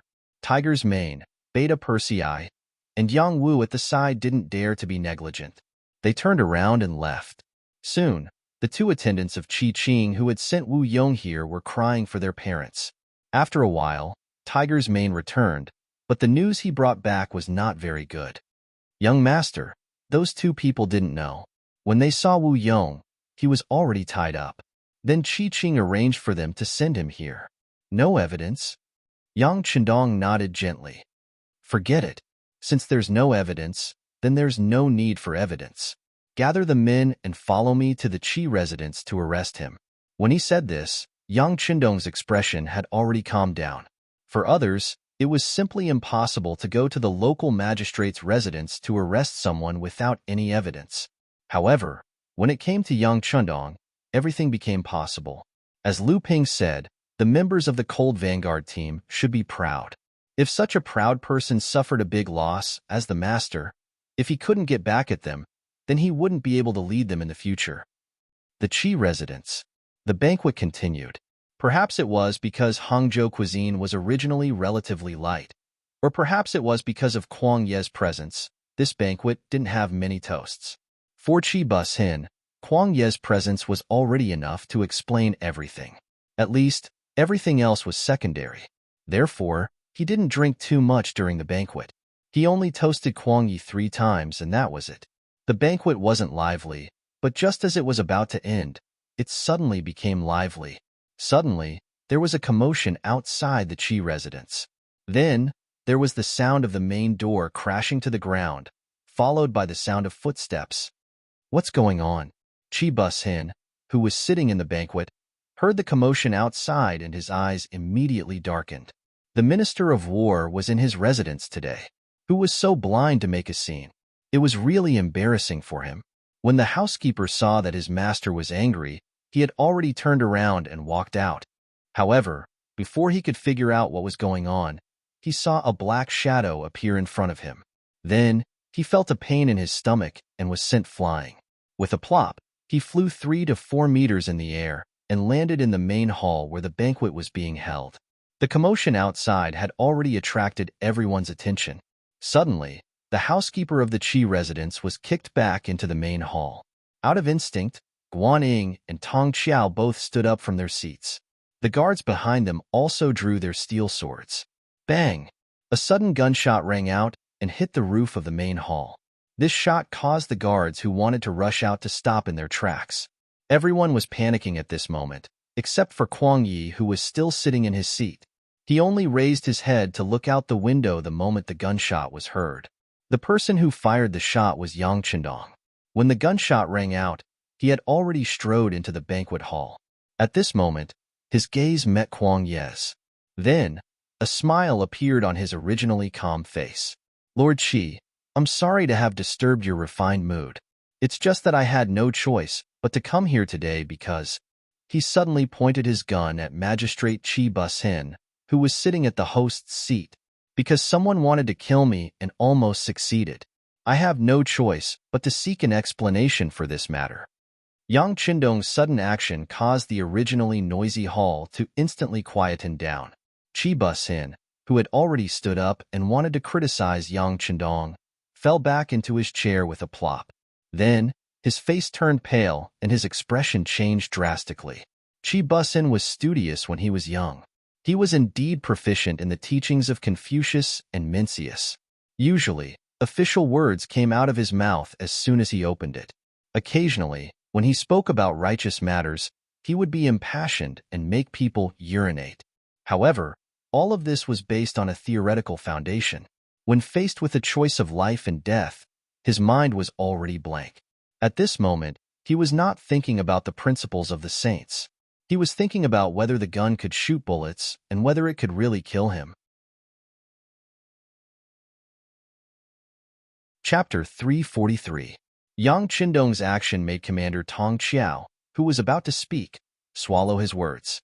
Compared to the other guards, the Hangzhou City Guard was slightly higher. He had long heard of the Duke of Loyalty and Courage. He had heard that not long ago, Ming's Minister of Justice, Yu Shiyue, had been dragged down by this person and his entire clan had been implicated. Such a ruthless person was not someone a rank 3 general could afford to offend.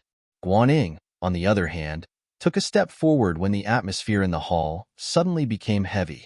When no one spoke, his expression didn't change. Duke of Loyalty and Courage? What are you doing? Please understand the situation. This is the southern Ming dynasty's Hangzhou, not Ming's capital. It is also not your Yang family village or Chang family villa. Lord Qi is the prefect of Hangzhou and a rank 4 official personally appointed by the emperor. He is. This duke did not say that I wanted to kill him, but his younger cousin wanted to plot against me. Fortunately, the mercenaries reacted quickly and did not let the other party succeed. However, because of this, he lost an arm. Qi Qing must give an explanation for this matter. Tiger's mane. Take the thing out. Yang Chendong signaled to Tiger's mane behind him as he spoke. Tiger's mane nodded and placed the severed arm on the table. The entire arm was still slightly black, and at the same time, it could be seen that the camouflage uniform was wrapped around the arm. When he saw this, Kuang Yi, who had been silent all this while, finally had a change in expression. He suddenly thought of something and couldn't sit still anymore. He stood up and asked, Duke Zhongdan, is that brother's life in danger? His life is not in danger, but his entire right arm is completely gone. Yang Chendong faced Kuang Yi. When he said these words, his voice was clearly suppressed. It's good that he is fine. When Kuang Yi heard that the mercenaries' lives were not in danger, he could not help but let out a long sigh of relief.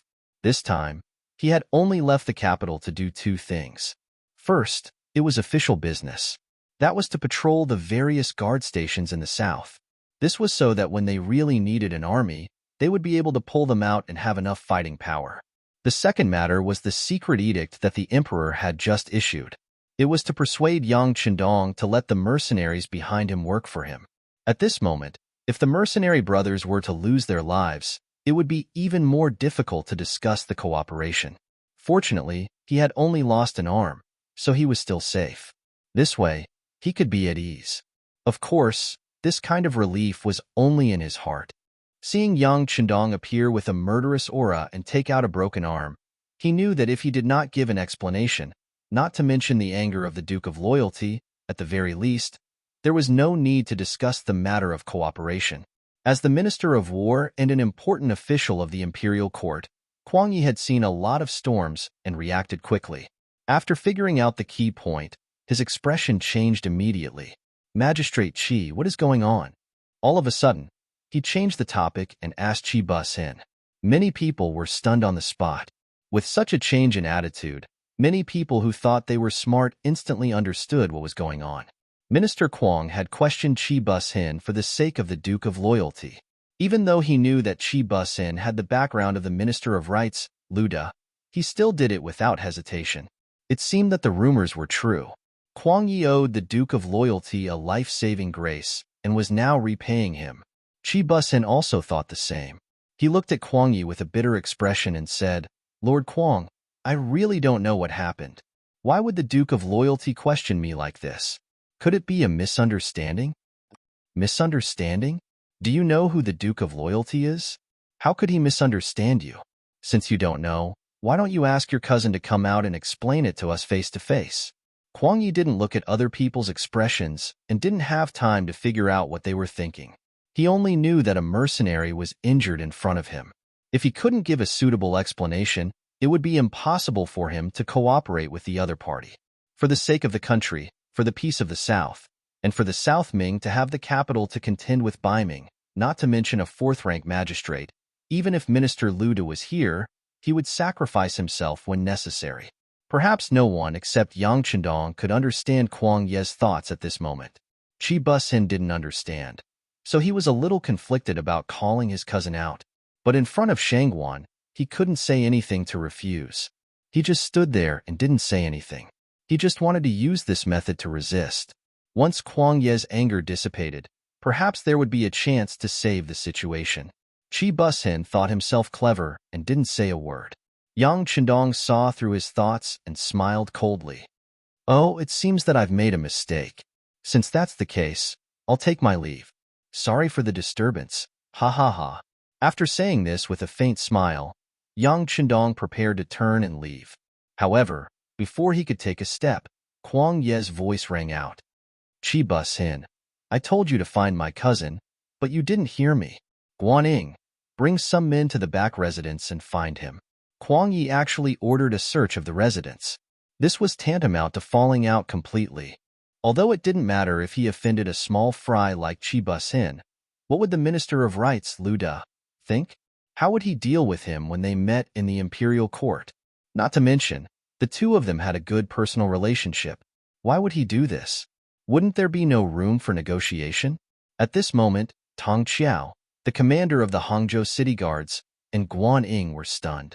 Even the prefectural magistrate, Qi Bus-hin, was shocked. Only Yang Chendong stood there with a faint smile on his face. He already had a plan for what he would face today. From the looks of it now, everything that had developed was going according to his imagination. It seemed that the southern Ming Empire had indeed encountered a big problem this time. The other party's intention to invite him and the mercenaries to come out of seclusion was obvious. Lu Ping's right arm was completely crippled. It was impossible to say that Yang Chendong wasn't angry. However, if he wanted to take revenge, there were many ways. For example, he could secretly kidnap Lu Ping, or let the members of the Cold Blade Division pretend to be bandits and rush into the Qi residence to kidnap Lu Ping. No matter which method it was far better than openly denouncing him like this. However, he didn't have a choice. He wanted to see how Kuang Yi would deal with it and where his bottom line was. Only by probing him would he be able to make more practical demands in the negotiation process to satisfy Yang Xie's development. Kuang Ye's performance didn't disappoint Yang Chendong. At least he knew that the other party was sincere. Since this was the case, many things would be much easier to handle. Guanyin, who was called out, didn't understand why Minister Kuang Yi was so angry. However, since it was an order, as a subordinate, he had to obey. Immediately, he pointed at a few of his guards and led them to the backyard of the Qi residence.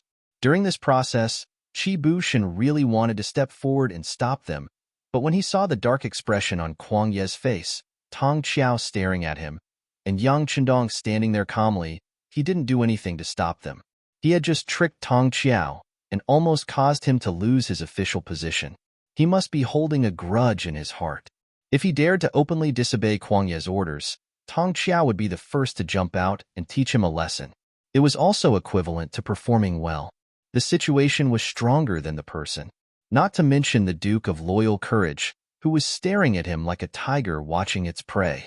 That person had a flintlock in his hand. It was said that when he was angry, he even dealt with the Minister of Justice of the Northern Ming dynasty. Moreover, the Minister of Justice was the trusted aide of the Emperor. He was just a magistrate. How could he withstand it? Qi Bushin stood there tactfully and didn't speak. Time passed quietly like this. After a while, a roaring voice came from the backyard.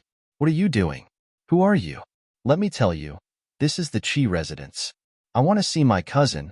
I want to see the magistrate." "Don't shout, or I will teach you a lesson. As for the person you want to see, you will see him soon." Guanying's voice came from afar. Then, Qi Qing, who was tied up, appeared in the front yard in front of everyone's eyes. Qi Qing's hair was disheveled, and there was an obvious footprint on his chest. It was obvious that he had been kicked when he resisted just now. Normally, he wouldn't even dare to imagine such a thing.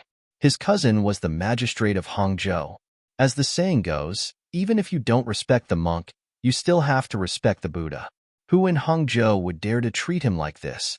But today, such a scene actually happened. He couldn't help but feel as if he was in a dream. When he entered the front yard and saw Qi Bushin, Qi Qing, who was known as the Hangzhou Divine Fist, cried bitterly and shouted as if he had been greatly wronged, "Cousin, save me, save me." "Don't panic. I am the magistrate. I won't let anyone wrong you."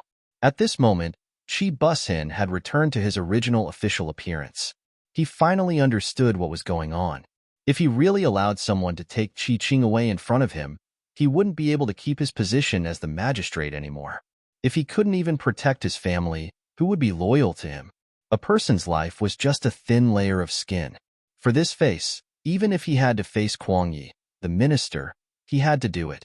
Presumably, once this matter spread out, his brother-in-law, Lu Da, who was in the capital of Nanjing, would understand what he was doing now. Chapter 344. After comforting his cousin, Qi Bushan walked up to Yang Chendong and said, "Duke Zhongdan, this is my Qi mansion. What are you trying to do?" Bang! He was answered by a loud gunshot. It was just a gunshot, but it was so loud and sudden that it was completely out of Qi Bushan's expectations. He instinctively took 2 steps back, as if he was really afraid of being hit by the gun. Ha ha ha. Yang Chendong laughed heartily when he saw that Qi Bushan had been scared away by his spear. His gaze then landed on Qi Qing, who had been brought out. He spat out 5 words in a cold voice, "Bring him here." Among the mercenaries, a man whose expression had changed greatly was pushed out from the crowd. As soon as he appeared, he attracted everyone's attention, but he didn't have any self-awareness. He didn't even look at anyone. He just pointed at Qi Qing and said, "It's him." He teamed up with the second brother of the Blackwater gang, Wu Yong. He wanted to get close to the loyal duke and assassinate him. All of this was arranged by him. I was just following orders. The man who stood out was one of the two followers sent by Qi Qing. As for why he was the only one left, it was naturally because the other person had been killed because he refused to cooperate. This scene had happened right before his eyes. In order to save his own life, he would naturally say whatever Yang Wu wanted him to say at this moment. The sudden accusation made Qi Qing, who was being held down, change his expression greatly, and he was even more confused. Only Wu Yong and himself knew about this matter. Unless it was the other party's testimony, he would not believe anyone else's words. At this moment, he kept denying it. "No, it's not like this. It's not like this. He wronged me." As far as Yang Chendong was concerned, Lu Ping's broken arm must be avenged. The accusation was just a formality. Even if there was no such accusation, would he let Qi Qing off? The answer was, of course, impossible. Since that was the case, why would he be polite? As if he did not hear Qi Qing's shouts, he looked at Kuang Yi and said, "Sir Kuang, the witness is here.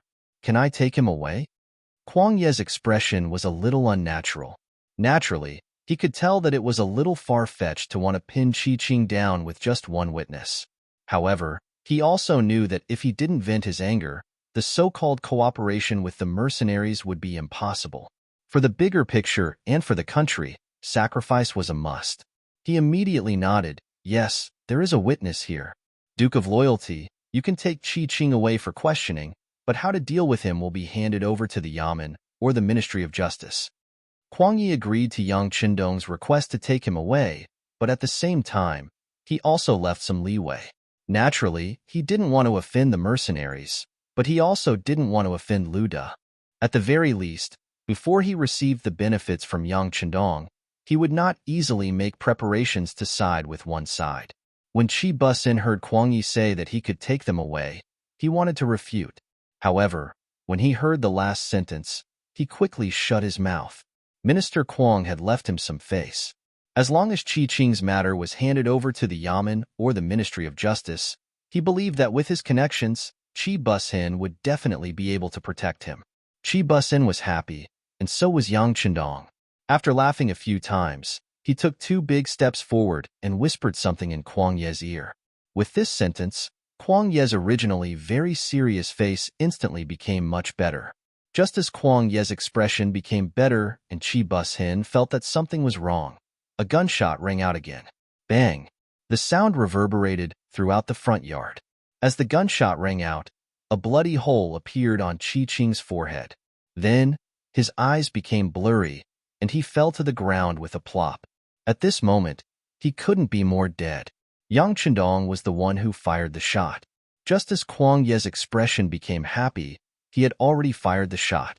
While everyone was still in shock over this sudden turn of events, he had already put away his Type 54 pistol, turned around, and walked out of the Qi Mansion's main gate. As he walked, his voice could be heard. "I'm really sorry. It went off by accident. Haha." Yang Chendong left just like that. He had suddenly barged in, arrested, and killed someone. It seemed that this series of events had been premeditated and had caught everyone off guard. Qi Busin was stunned for a full 2 breaths. Suddenly, his eyes burned with anger as he looked at Yang Chendong's departing back. He shouted loudly, "Men, arrest this murderer for this official. Let's see who dares." Almost as soon as Qi Busin's voice fell, Kuang Ye's voice also rang out. The Qi Mansion's guards, who were about to make a move, were stunned when they heard Minister Kuang's words. Then, before they could react, Guaning had already led a group of men to block the Qi Mansion's gate to the outside world. Their actions seemed to be saying that no one could leave at will without Minister Kuang's order. "Kuang Yi, what are you doing?" Qi Busin, who was burning with anger, had lost his composure at this time. In his anger, he actually shouted Minister Kuang's full name. However, Kuang Yi was not angry about this. He could understand Qi Busin's feelings at this moment and even understand the anger in his heart. However, if he had a choice, he would still let Yang Chendong go. All of this was not only because the other party had saved his life, but also because of a more important point. Earlier, the Duke of Loyalty had clearly said to him, "We can discuss the matter of hiring mercenaries. You can come to the mansion tomorrow to have a chat." Kuang Yi could finally let go of the stone that had been hanging high in his heart. At this time, how could he allow anything to happen to Yang Qindong? Not to mention that the one who died was Qi Qing. Even if Qi Busin was killed by Yang Qindong, he would not arrest him on the spot. Instead, he would send someone to report the matter to Ying Zong before making a decision. After all, everything was for the sake of the big picture. For the sake of the big picture, it was worth it to make some sacrifices. Seeing that Qi Busin had shouted his full name, Kuang Yi gently shook his head. "Magistrate Qi, have a good night's rest. When your emotions have stabilized, we can talk again. As for what happened today, I will personally write a letter to Minister Liu and tell him the whole story." After saying this, Kuang Yi turned to the Hangzhou City Guard Commander Tong Qiao, who seemed to be scared silly, and said, "You stay and comfort Magistrate Liu. Before this matter is settled, the people of the Qi mansion should not go out casually." This meant that he wanted to keep an eye on Qi Busin. After understanding this, Tong Qiao immediately nodded and said respectfully, "Please rest assured, Your Excellency." Yang Qindong and Kuang Yi left, leaving Qi Qing's body on the ground and the Hangzhou City Magistrate Qi Busin, who was in pain. The Qi mansion's courtyard was impenetrable from the inside to the outside. Not even a bird could come out. This was the effect of power. The fist was the absolute truth. Yang Qindong and the others left the Qi mansion. Tiger's mane was carefully observing the surrounding movements, especially behind him. Beta Persei had taken the initiative to take over the task. Together with Battalion Commander Wu Sheng, they loaded their guns and waited for a possible counterattack. "Everyone, rest assured, as long as they are not stupid, no one will come looking for trouble. Let's go back to the courtyard and have a good rest. I'm afraid we have something to discuss tomorrow." Yang Qindong stretched and entered the iconic luxurious carriage. Not long after, the sound of snoring could be heard from the carriage. Just as Yang Qindong had said, the next morning, just after breakfast, Kuang Yi brought Guan Ying to the Chang family's courtyard for the second time. Kuang Ye's impatience was not in line with the style of discussing important matters. Based on experience, the person who lost their cool first would be the one who would pay the most in the negotiation. Yang Qindong could understand Kuang Ye's desire to hire the mercenaries for help, but he did not expect him to be so impatient. When the two of them sat down, Kuang Yi said, "Zhu Huichen's matter has blown up. Jiaoji has sent troops." Smart people understood what was going on. Yang Qindong was startled when he heard this. Then, he nodded with a serious expression. "I see. Since that's the case, let's get straight to the point. I can talk to the mercenaries, but the imperial court must give you generous conditions. Also, you need to talk to the Daizong. To be honest, my two wives have many properties in the capital in the north. If the arrangements there are not clear, I won't help either." The imperial court of the southern Ming dynasty was well aware of the Daizong's attitude toward Yang Qindong. It was truly a case of using and guarding. Otherwise, Yang Qindong would not be unable to bring his family back when he wanted to go back to his hometown to pay respects to his ancestors. If the southern Ming dynasty wanted Yang Qindong to help, they had to get Bai Ming's permission.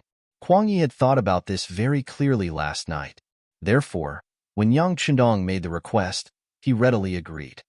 "Duke of Loyalty, please rest assured. Since you want to help us, how can we let you worry about trivial matters? We will communicate with King Yu, but I'll have to trouble you to talk to the mercenaries first. After all, war waits for no one." "Well said, well said. Since that's the case, let's work together." Yang Qindong nodded. Originally, negotiations were a very taxing matter, but because of Yang Qindong's magnanimity, it didn't even take an hour before Kuang Yi left. Of course, the main reason why Yang Qindong did not make things difficult for Kuang Yi was because of the Jiaoji army. Yang Qindong's dream was to realize the great Han dynasty's unification of the world. In order to achieve this goal, any foreign race would inevitably become his imaginary enemy. In the future, he could either conquer them or submit to them. Under such circumstances, how could he allow someone to invade the territory of the Han and ride on their heads? If Kuang Yi knew of Yang Qindong's ambitions, he would probably be willing to pay even less for this negotiation.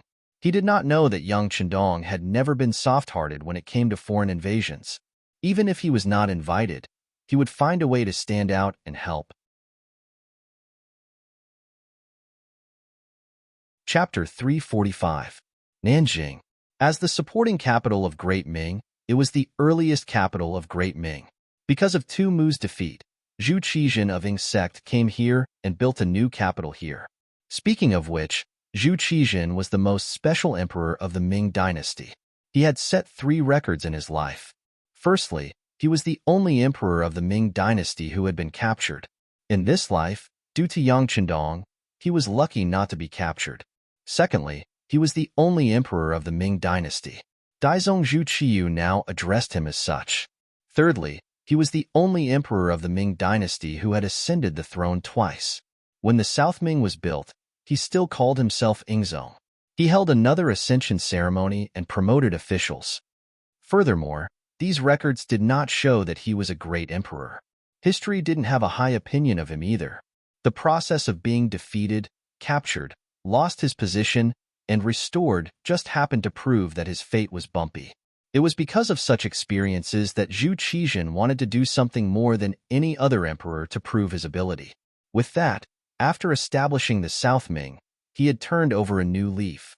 He gave up on eating and playing and focused all his energy on ruling the country. His dream was to unify the Great Ming dynasty one day and return to the throne of the emperor in the capital of the north. Unfortunately, the heavens did not seem to have played with him enough.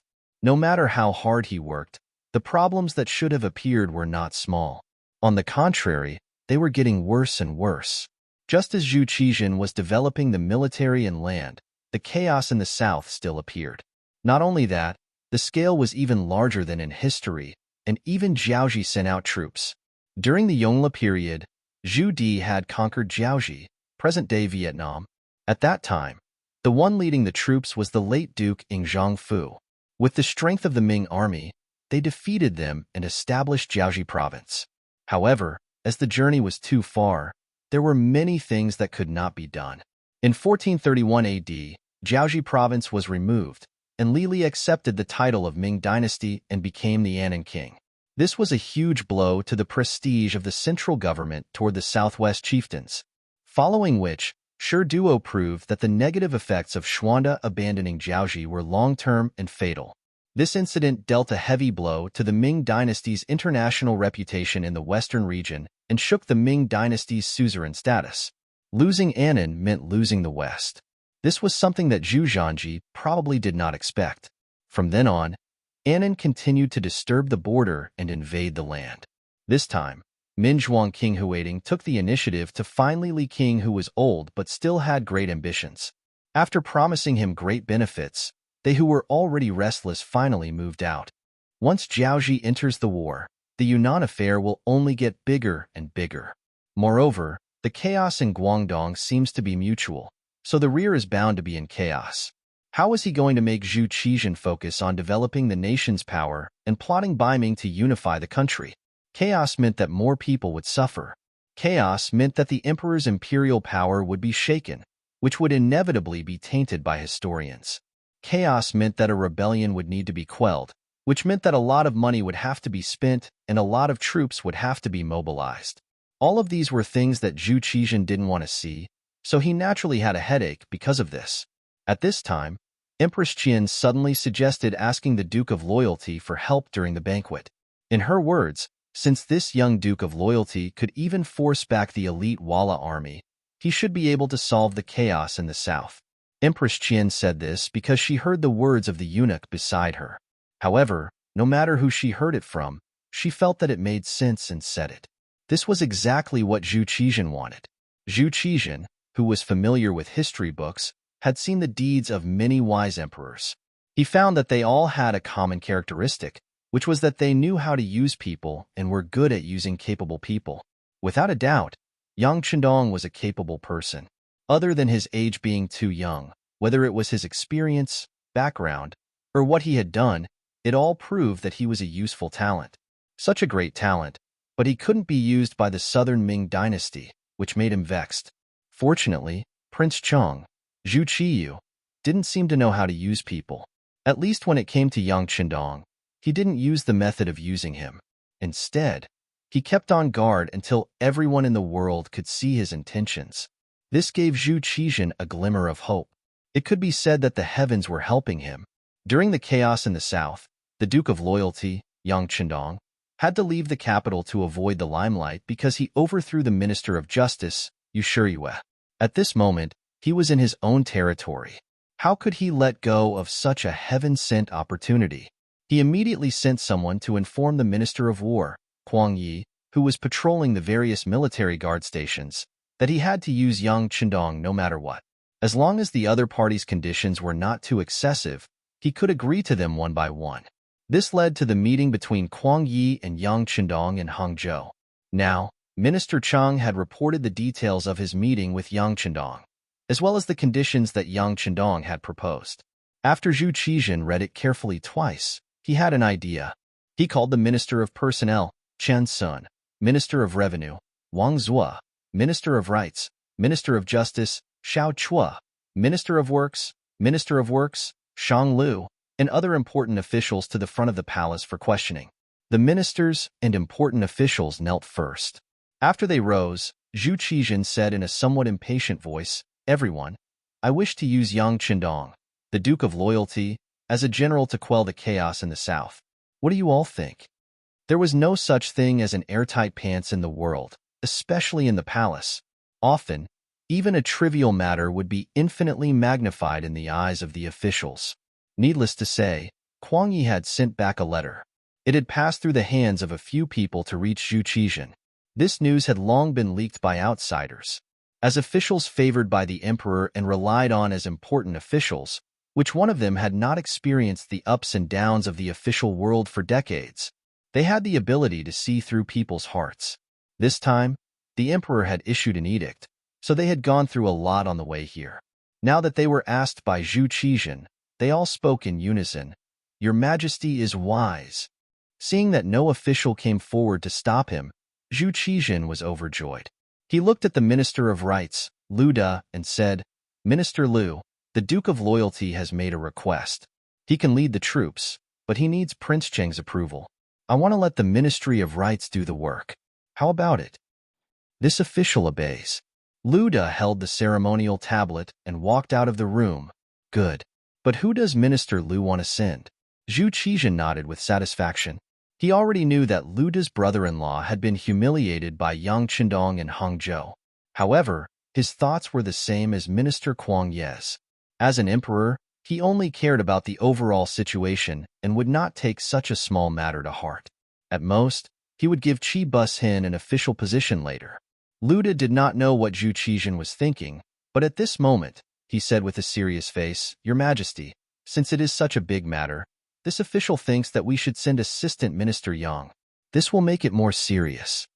The so-called Assistant Minister Yang was the left Assistant Minister of the Ministry of Rights, Yang Shan. Speaking of which, Yang Shan was one of the 9 officials saved by Yang Qindong.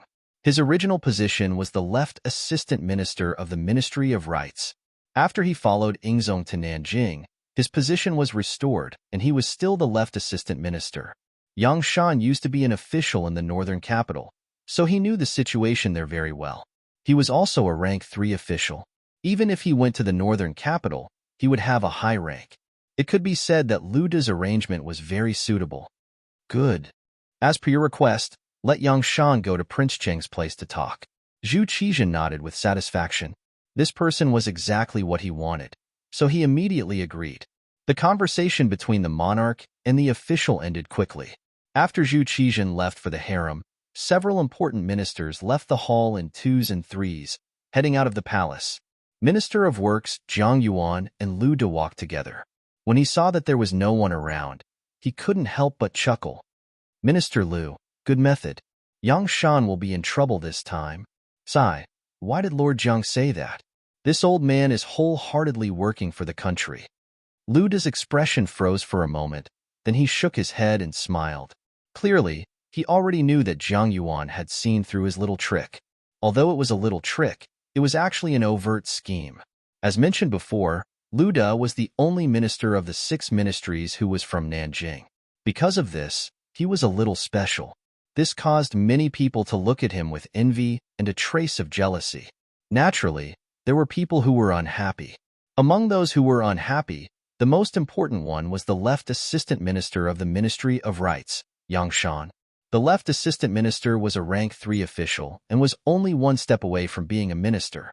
However, it was often this step that many people couldn't reach in their lifetime. Not only did this require the emperor's favor, experience, ability, popularity, and luck. Yang Shan's luck seemed to be a bit worse. There was a Lu Da above him, and he was not much older than him. Under such circumstances, it would be extremely difficult for him to stand out. Because it was difficult, it was difficult. Difficult did not mean that there was no hope at all. For example, as long as Lu Da stepped down, his opportunity would naturally come. Because of this, whether Yang Shan did it intentionally or not, it was very difficult for him to walk the same path as Lu Da. This caused the problem of internal consumption. Naturally, Lu Da had noticed this long ago. However, he also knew that this Yang Shan was quite popular. In addition, he had walked out of the battlefield with Ing Zong. It seemed that compared to others, he had a bit more friendship. This kind of person was not someone he could suppress or deal with as he wished. It had to be said that Lu Da had some ability. He knew what the situation was, but he did not make it public. He just kept it in his heart and waited for the right opportunity to strike. Now, the opportunity had come. The emperor was going to send someone to Ming to discuss some matters. Speaking of which, this was the first time that southern Ming had come into contact with Ming since it was established. Most likely, no one was confident in this matter, so he gave this task to Yang Shan. This seemed to be a matter of selecting talents, but wasn't it just making things difficult for him? This was because everyone could see that Zhu Qizhen did not want to pay too much and wanted to get things done. This task was not easy for anyone else. Chapter 346. If things didn't go well, Yang Shan might even be humiliated. At that time, he would be able to openly attack this person. Of course, there was another reason for sending Yang Chendong. It was to make things difficult for Yang Chendong. Didn't this person slap his wife's brother's face in Hang Province? Now, he sent Yang Chendong, who had a relatively straightforward personality, to handle this matter. If this failed, Daizong, who was already a thorn in Emperor Daizong's side, would have an even harder time. This was also why Zhang Yuan said that he had some tricks up his sleeves. Regarding this, Lu Da did not explain. He only chuckled and let it go. Lu Da made his move, and the job fell into Yang Shan's hands. When the imperial edict was issued, he was in a difficult position at home. Normally, to become an official of the Ministry of Rights, one had a good temper and was eloquent. Yang Shan was good at speaking, but his personality was a little too honest. To be specific, he was a little too frank. His personality was rare among diplomats, so it was easy for him to offend some people at work. Back then, it was thanks to Hu Zhao's appreciation and help that he was able to gain a foothold in the Ministry of Rights. This was also one of the reasons why Zhu Qizhen didn't promote him to Minister of Rights. Of course, Yang Shan was quite capable, especially when it came to execution. It was because of this that he became the left assistant minister of the Ministry of Rights without too many people objecting. However, no matter how capable he was, this matter was difficult for him. Ing Zong wanted to use the Duke of Loyalty and Courage to ask him to speak in front of Daizong. However, the imperial edict did not give him any authority. On the contrary, it implied that Ing Zong was one level higher than Daizong. To be able to use his people was giving him face. This kind of condition was difficult for Yang Shan. This became an impossible mission. Unfortunately, Ing Zong was too arrogant. Even if he went to speak, he wouldn't be able to make it clear. Instead, he would make the emperor unhappy. Yang Shan really wanted to ask the emperor for some conditions regarding this matter. Since he wanted the emperor's help, he couldn't use a commanding tone. He had to give him some benefits. Unfortunately, he probably wouldn't be able to see them because he had offended Cao Jixiang and Ming at work. Cao Jixiang was the head eunuch of Ing Zong's side, the head eunuch of the ceremony directorate. His position was similar to Wang Jin. Once, because the eunuchs under his command acted irrationally, Cao Jixiang had censured them. Even if Cao Jixiang personally came out to intercede, it was useless. With this grudge, She naturally did not want to see the emperor at this critical moment. Minda, the commander of the embroidered uniform guard. He was also one of the important officials that Ingzong trusted and was in charge of the security of the imperial palace. This person also had a relative who wanted to enter the Ministry of Rites through Yang Shan's connections, but was rejected at the door.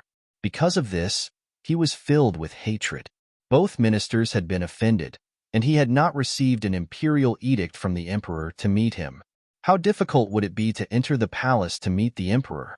At this moment, Yang Shan realized that he was actually quite a failure as a person. At this critical moment, no one was willing to speak up for him. Could it be that the heavens wanted the Yang family to die? Once the imperial edict was issued, there was no room for negotiation. Lu De even requested for him to leave the capital within 24 hours, which was 2 days. He said that the matter of the Duke of Loyalty and Courage was very urgent and could not be delayed. With the imperial edict and the pressure of the officials, Yang Shan was unyielding and did not beg anyone. Within 24 hours of receiving the imperial edict, which was the morning of the second day, he left the capital. Although he knew that this mission would be very difficult to complete, if he did not go, the Yang family would also be unlucky. Using himself to exchange for the safety of his family, no matter how he looked at it, it was worth it. When Yang Shan left, he did not even say goodbye to anyone. He just took the corresponding document that could prove his identity and left.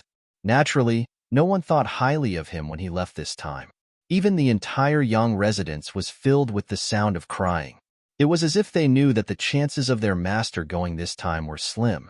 Even if Daizong did not kill him, if he could not complete the mission, Ingzong would not spare him when he returned. This was because of the last time when he left the capital, there was someone behind him who made King Yu the emperor. Since coming to the capital, Zhu Qizhen had been more careful. For example, he was more cautious about the ability of his subordinates to manage them. For a third-rank official like Yang Shan in the capital, there were naturally hidden sentries of the embroidered uniform guards around the residence. Normally, they would keep an eye on everything here. Once they discovered any abnormal movements, they would immediately respond to them. But now that Yang Shan had left, from outside, there were sorrowful cries coming from the residents every day. This made the embroidered uniform guards who were in charge of monitoring feel sympathetic and relax their guard. Even when they saw an opera troupe enter the Yang residence, they did not do much inspection. The opera troupe performed for 3 days before it ended. Even if the opera troupe was closed, there would still be cries coming from time to time. Yang Shan brought the relevant documents to prove his identity from Nanjing. He traveled through wind and rain all the way. It took him only 8 days to cover a distance of nearly 1,200 kilometers. It was nearly 300 kilometers in a day. Even with his body, it was unbearable. But Yang Shan had no other choice, because he was worried that if he was negligent, he would be charged with another crime. If that happened, all his hard work would be for naught.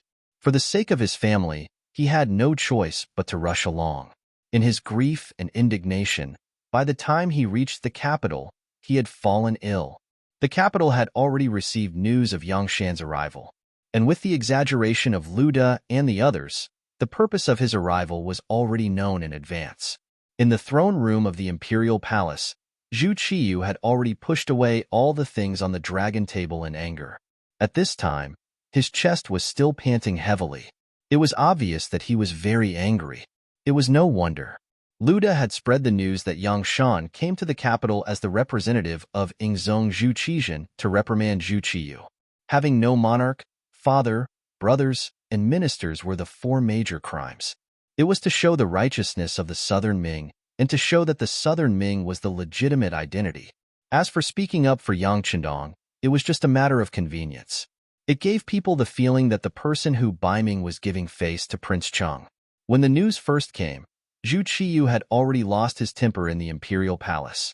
It was said that a blind eunuch was even kicked twice because of this. This was the second time he had lost his temper in the main hall. Relatively speaking, this was more of an act for the officials to see. At the same time, it was also a kind of test. To be able to enter this palace, which one of them wasn't a shrewd old thing. At this time, all of them had their heads lowered. When they raised their heads, their eyes were filled with anger. They expressed their dissatisfaction with Bai Ming, dissatisfaction with Zhong Zhu Qizhen, and their support for Zhu Qiyu, as well as their determination to stand together. After all, Zhong was once their master. The ancients said that loyal officials did not serve two masters. The fact that everyone was still standing here meant that they had already lost their position as officials. At this time, it was naturally not good for them to criticize anyone. Otherwise, if this spread out, it would be detrimental to their reputation. The officials of ancient times still regarded their reputation as extremely important. At least on the surface, they did things very well. It was because of this that even though they knew that Zhong had gone overboard, none of the officials stood out to say anything. Everyone's silence was perhaps the main reason why Zhu Qiyu lost his temper for the second time. Zhu Qiyu himself was the clearest about the process of ascending to the throne. It was an extraordinary act in extraordinary times. It was because of this that he was even more worried that things would repeat themselves. If these officials overthrew him like how they had pushed him to become the emperor, what should he do? At that time, it might be impossible for him to return to being Prince Cheng. He was afraid, so he needed his officials to express their loyalty. Only then could he feel more at ease. Otherwise, if there was really a day when he went up against Zhu Qizhen, who knew if there would be someone behind him who would stab him in the back? One side was probing, while the other side was thinking about their own reputation. This formed a kind of invisible confrontation, just like now. No one spoke, and an awkward atmosphere naturally arose. What? Don't you have anything to say? The atmosphere in the throne room was very quiet. Finally, the young Zhu Qiyu, who was wearing an imperial robe with a golden dragon, could not hold himself back and took the initiative to speak. However, there was a trace of anger in his voice. The emperor was angry, and the officials were nervous. However, they were only nervous. It was not to the extent of being afraid. This time, it was not just one person who did not express their opinion. Instead, all the smart people did so. With the mentality that the law could not punish the majority, what was there to be afraid of? This was the so-called, the law could not punish the majority. Even if you were the emperor, there was nothing you could do if the people below didn't say anything. Some people would say, isn't the emperor the most powerful? If they don't listen, you can just kill them. However, if you really did this, all the officials would be in danger. Who would dare to work for you? Your country would naturally be unstable. After questioning, there was still no one speaking. The angry Zhu Qiyu decided to call out names. He wanted to force everyone to express their opinions. Although this method would lose the emperor's face, in order to stabilize his position, he could not care less. His gaze swept over the officials. The first person he saw was the Minister of Rights, Hu Shao. Speaking of which, Hu Shao was the oldest among the officials. He had also been an official for the longest time. He had served many emperors of the great Ming dynasty. At the same time, as the Minister of Rights, his attitude was extremely important. Zhu Qiyu looked at Hu Shao and said, "Beloved official Hu, why don't you speak first? What is the difference between the Southern and Bai Ming dynasties? Who is the true orthodox?" Suddenly being called out, Hu Shao, who was holding a ceremonial tablet and wearing official robes, trembled slightly. There was a struggle and hesitation on his face, but he did not know what to say. Chapter 347. He had long received the news that Yang Shan had come to the capital as the representative of the Ying sect. He was even one step ahead of the imperial court and knew more inside information. But it was precisely because of this that he was in a difficult position. He did not even accept the suggestion given to him by a certain person. In his view, if he did that, he could not be called a truly loyal official. Perhaps his existence would be tarnished in the history books. The moment he decided not to accept that person's suggestion, Hu Shao was already prepared to be struck by the emperor's anger. However, even at this point, he was still unwilling. He was unwilling to be the first person to be called out. Zhu Qiyu asked bluntly. He chose Hu Shao as his first target. The other courtiers held their breaths as they watched this scene with rapt attention. Everyone knew that the emperor was going to make an example out of someone. Unless you directly stated your position, there would not be a good result. But they did not know how Zhu Qiyu would deal with it. After all, Minister who was an old official of several dynasties. More importantly, he had a granddaughter. His son-in-law was the Duke of Loyalty and Courage. He was an outstanding person. Not long ago, he overthrew the Minister of Justice, Yushirue, in a fit of anger. He was also a person favored by the emperor, but he did not protect him. Such a Duke of Loyalty and Courage was not as simple as a title. He was a truly capable person, but the emperor still made an example out of Hu Shao. It could be seen that this time, he was serious. The other officials watched how Hu Shao was going to answer himself, and how Zhu Qiyu was going to deal with it. They were also thinking about how to deal with it when they were called out next. Hu Shao was still standing there in silence. From time to time, he recalled what a certain person had said to him. On the other hand, he was thinking about how the history books would evaluate him if he did that. As he struggled, time passed by. Zhu Qiyu on the dragon throne seemed to be a little impatient. "Beloved official Hu, we are talking to you. Could it be that you are old and muddle-headed? Your Majesty, this official has something to say." Zhu Qiyu was clearly angry and even began to reprimand Hu Shao. If he did not get the response he wanted, he would probably fly into a rage. It was possible that he would be removed from office and punished. One of the officials raised his head and took a step forward. The person who spoke was the newly appointed Minister of Justice, Su Yozhan, a second-rank official. "Your Majesty, as the Son of Heaven, you are naturally the Son of Heaven. When you ascended the throne, you announced to the world that you are the ruler of this generation. Ever since you ascended to the throne, you stabilized the court, repelled the Walla, and defeated the Woku pirates. You brought peace to the Northern Territory, and these actions only serve to show that you are a true dragon, the Son of Heaven." On the other hand, the retired emperor, who received the emperor's grace, did not pursue the matter of Tumu's fiasco. After settling down in Nanjing, he did not achieve even an inch of merit. On the contrary, he caused the southern imperial families Wangya and common people to rebel one after another, resulting in the common people having no way to make a living. With this kind of conduct, how could he face the common people of the world? At this time, he actually sent someone to reprimand Your Majesty. This is truly laughable, extremely laughable. After Su Yozhan finished speaking, she actually laughed 3 times in front of the court officials. However, these 3 sounds had their own reasons. The first laugh was because of the emperor's lack of self-confidence. Since he had already become the emperor, how could he be afraid of others saying that he was not the legitimate emperor? If he even cared about this point, then it could only prove one thing, and that was that he had preconceived that he was not the legitimate emperor. The second laugh was because of the reaction of the court officials. Normally, they would say how loyal they were to the emperor. However, when it came to the issue of reputation, they all wanted to be a good person.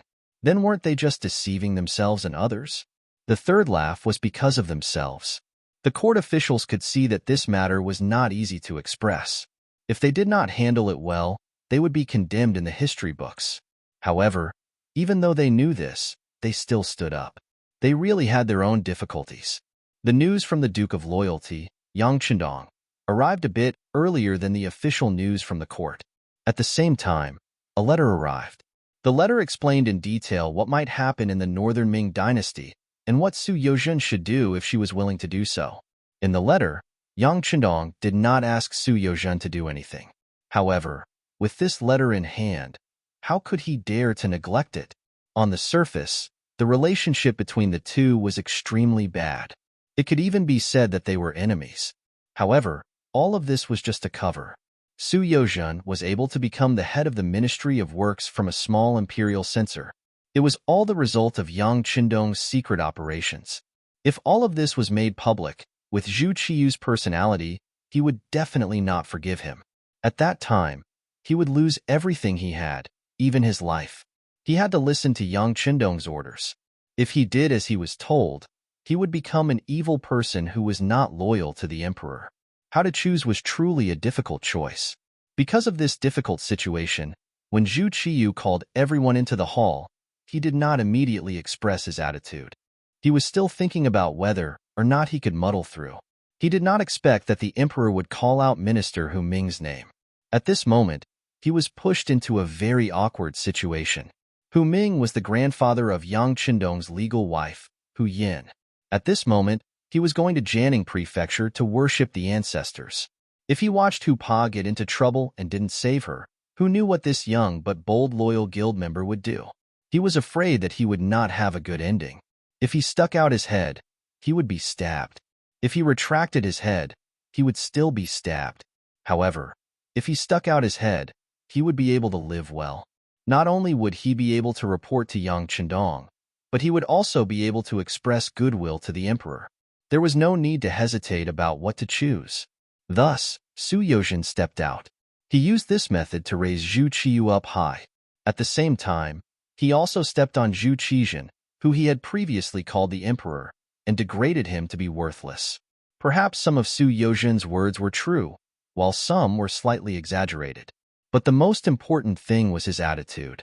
He actually took that step and spoke badly of Ingzong in front of everyone. This was not something a loyal official should do. For a time, everyone looked at Su Yozhen with different expressions. Some were shocked, some were angry, some were shameless, some were disdainful, some were envious, and so on. No matter how others looked at Su Yozhen, Zhu Qiyu was happy at this moment. Originally, when he saw that everyone did not speak, he was angry.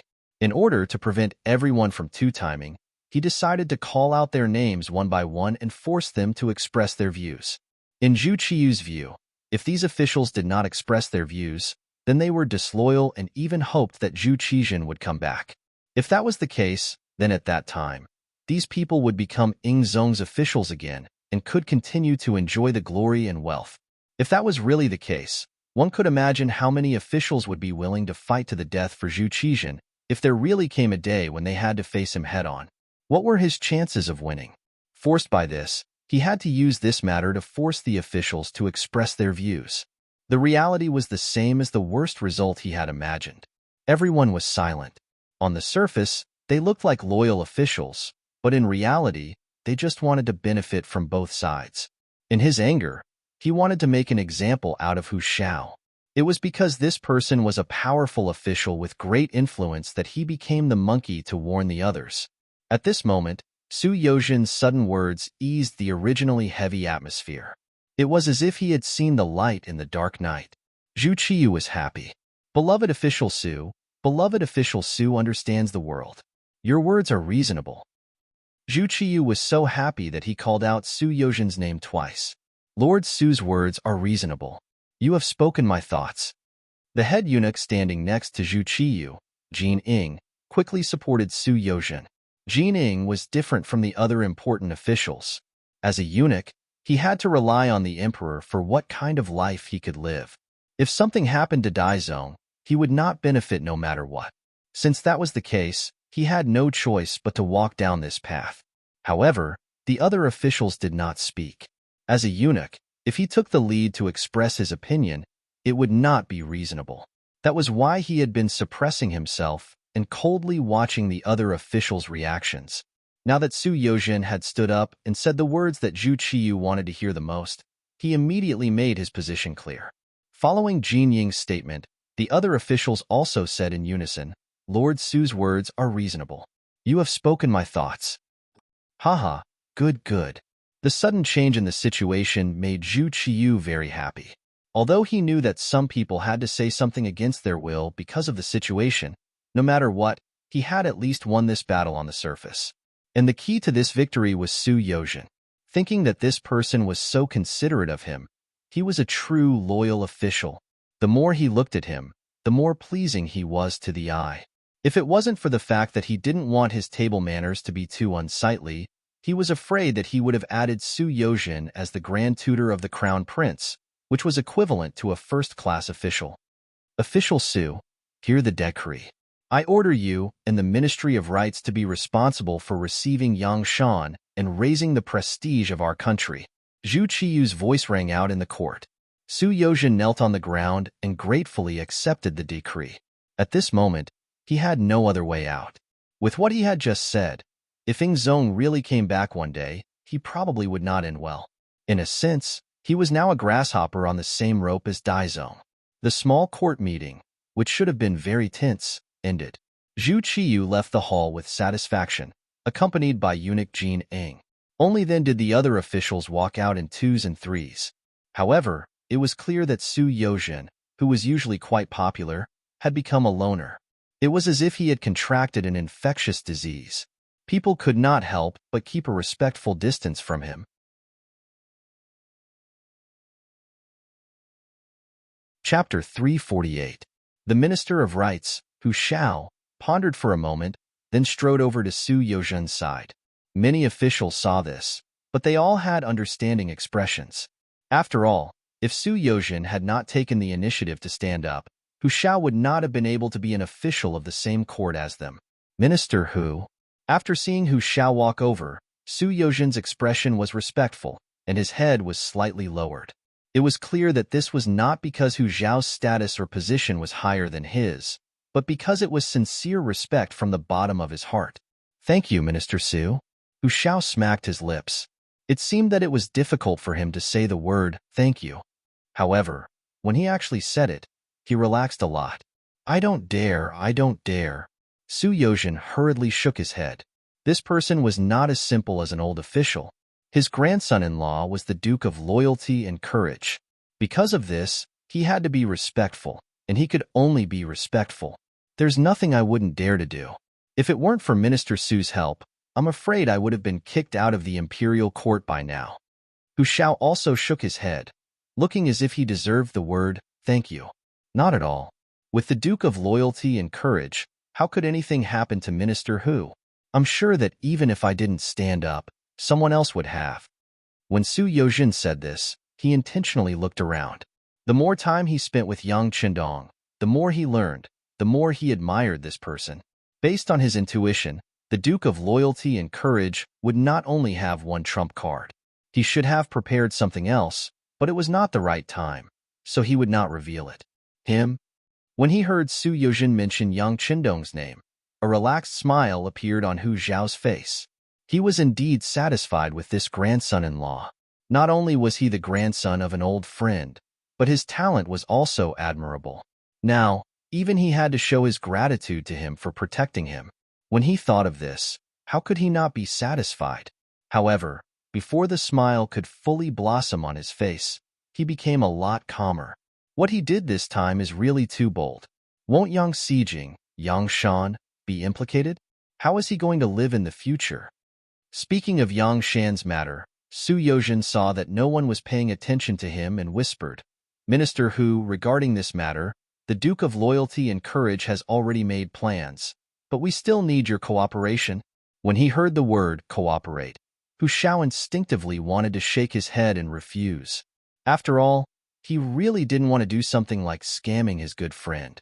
But considering that even if he didn't show up, the matter would still be carried out, and his old friend might still suffer, he could only nod and agree. All right, then this old man will take a look at sieging with Lord Su. That would be great. Minister Hu, please. Su Yozhen felt relieved. If Hu Shao was willing to step in, things would naturally be much easier to resolve. He would also have a much easier time completing the task given to him by Yang Qindong. At the relay station of the capital, Yang Shan, who had been here countless times, was now staying here. In the past, he had come here as the host to receive guests from all over the world. But now, he had become an envoy and was living here. Just from this change in role, one could see Bai Ming's attitude towards him. He didn't treat him as a special envoy of the Shang Kingdom or a representative of the Ying sect, but as an envoy of the southern Ming Kingdom. Thinking of this, Yang Shan, who had already caught a cold from the bumpy journey, felt even worse. His body was becoming weaker and weaker.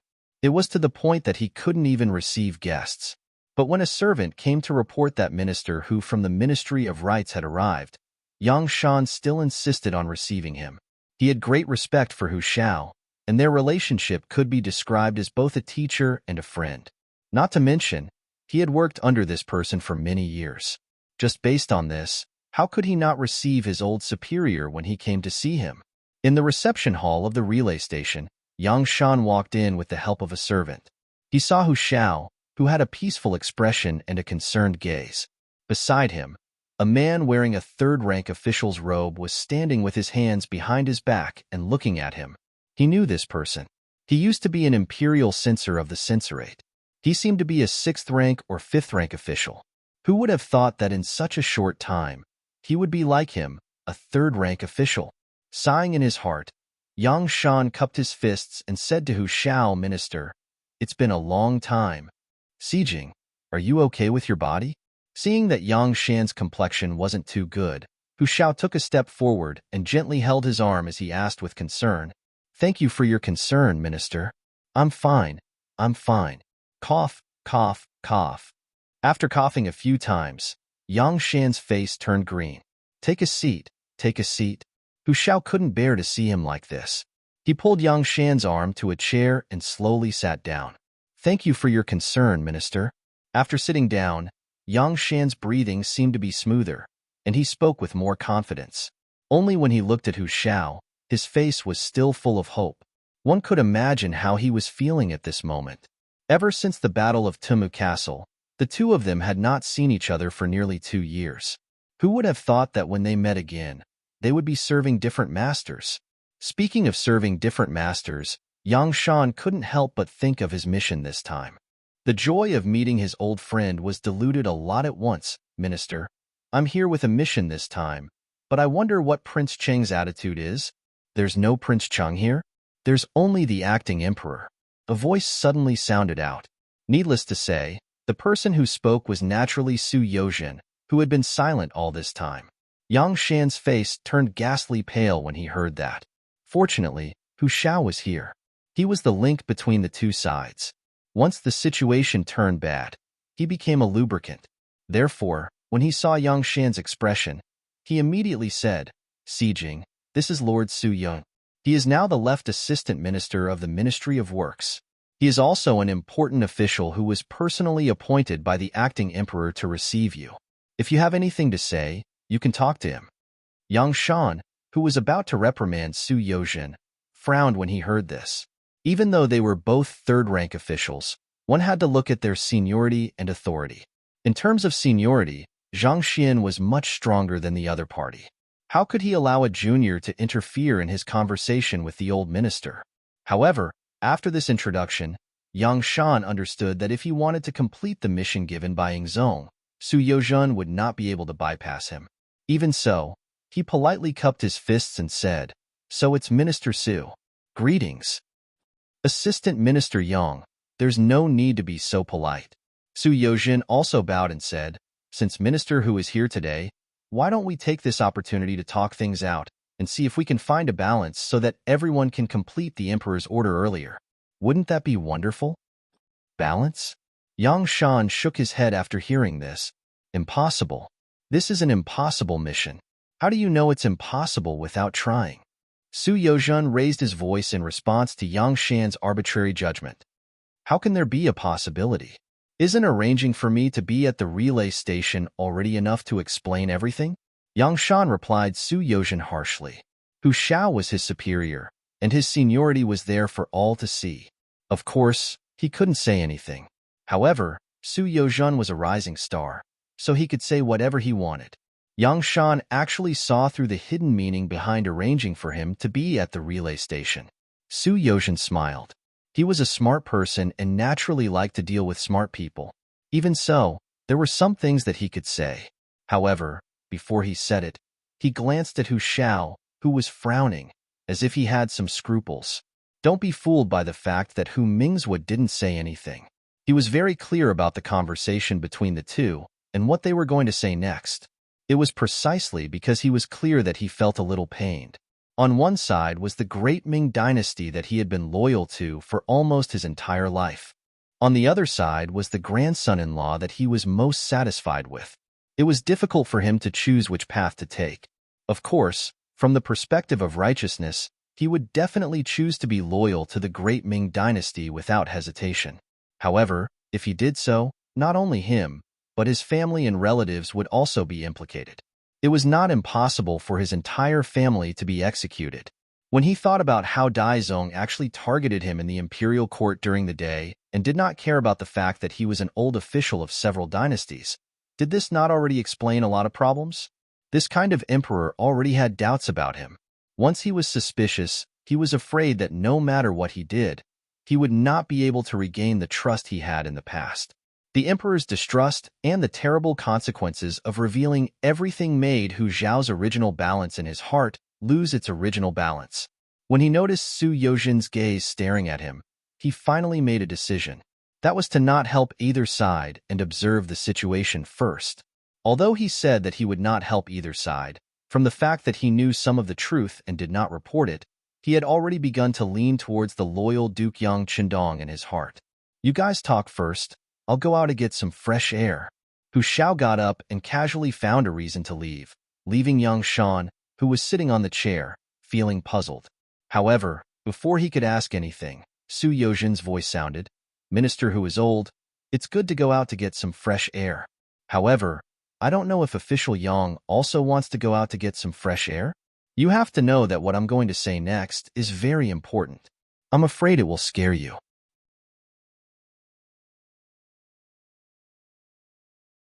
Chapter 349. Scare me?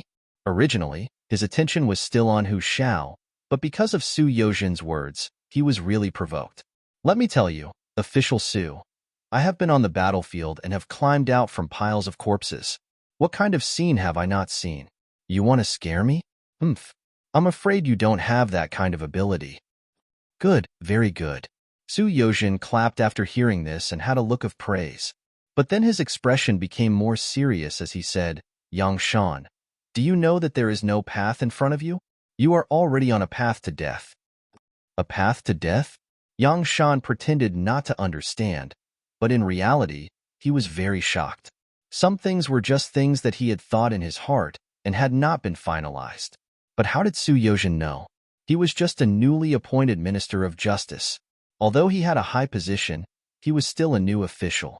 He should not know so many secrets of the southern Ming dynasty. Seeing that Yang Shan still did not want to admit it and did not want to face the truth, Su Yozhin knew that he had to expose some shocking information. He immediately said with a righteous expression, "Official Yang, you are a 17-year-old student." After that, King Yin, Zhu Di, raised an army, 1399, and started the Battle of Jingnan. Because you participated in the defense of the city, you were given a reward. In the first year of Yongle, you were changed to the Honglu Temple. The Honglu Temple was in charge of ceremonies and ceremonies. Although the position was small, you could often see the emperor. You had a great bearing, loud and clear voice, and always worked diligently. You were often noticed by Zhu Di and later became the right minister of the Honglu Temple. After Ming Ranzong ascended the throne, you were promoted to the Honglu Temple. Not long after, you were promoted to the left assistant minister of the Ministry of Rites and also managed the Honglu Temple, right? Hearing Su Yozhin speak of his life like it was a family treasure, Yang Shan was not very surprised. Things like this could be found as long as one had the heart. Thus, he nodded. "That's right. You're right. Go on." "Okay." Seeing that Yang Shan refused to give up, Su Yozhin decided not to hold back. She continued, "In the Battle of the Timu Fortress, you were lucky. You were saved by the Duke of Loyalty. Then, you went to Nanjing with Ingzong and created the situation of the Southern Ming dynasty. Speaking of it this way, you can be considered an old official and an important official. However, when Ingzong established the Southern Ming dynasty and rewarded the officials, you didn't get a share. On the contrary, you were still the left assistant minister of the Board of Rites. Do you know why that is?" Without waiting for Yang Shan to explain, Su Yozhin had already answered for him. "Official Yang, outsiders say that you are an upright and eloquent person. But in fact, you have your own bottom line. Because of this bottom line, you didn't choose to become a river of mud like most officials. Instead, you fell in love with the lotus flower and used the method of growing out of the mud without being stained.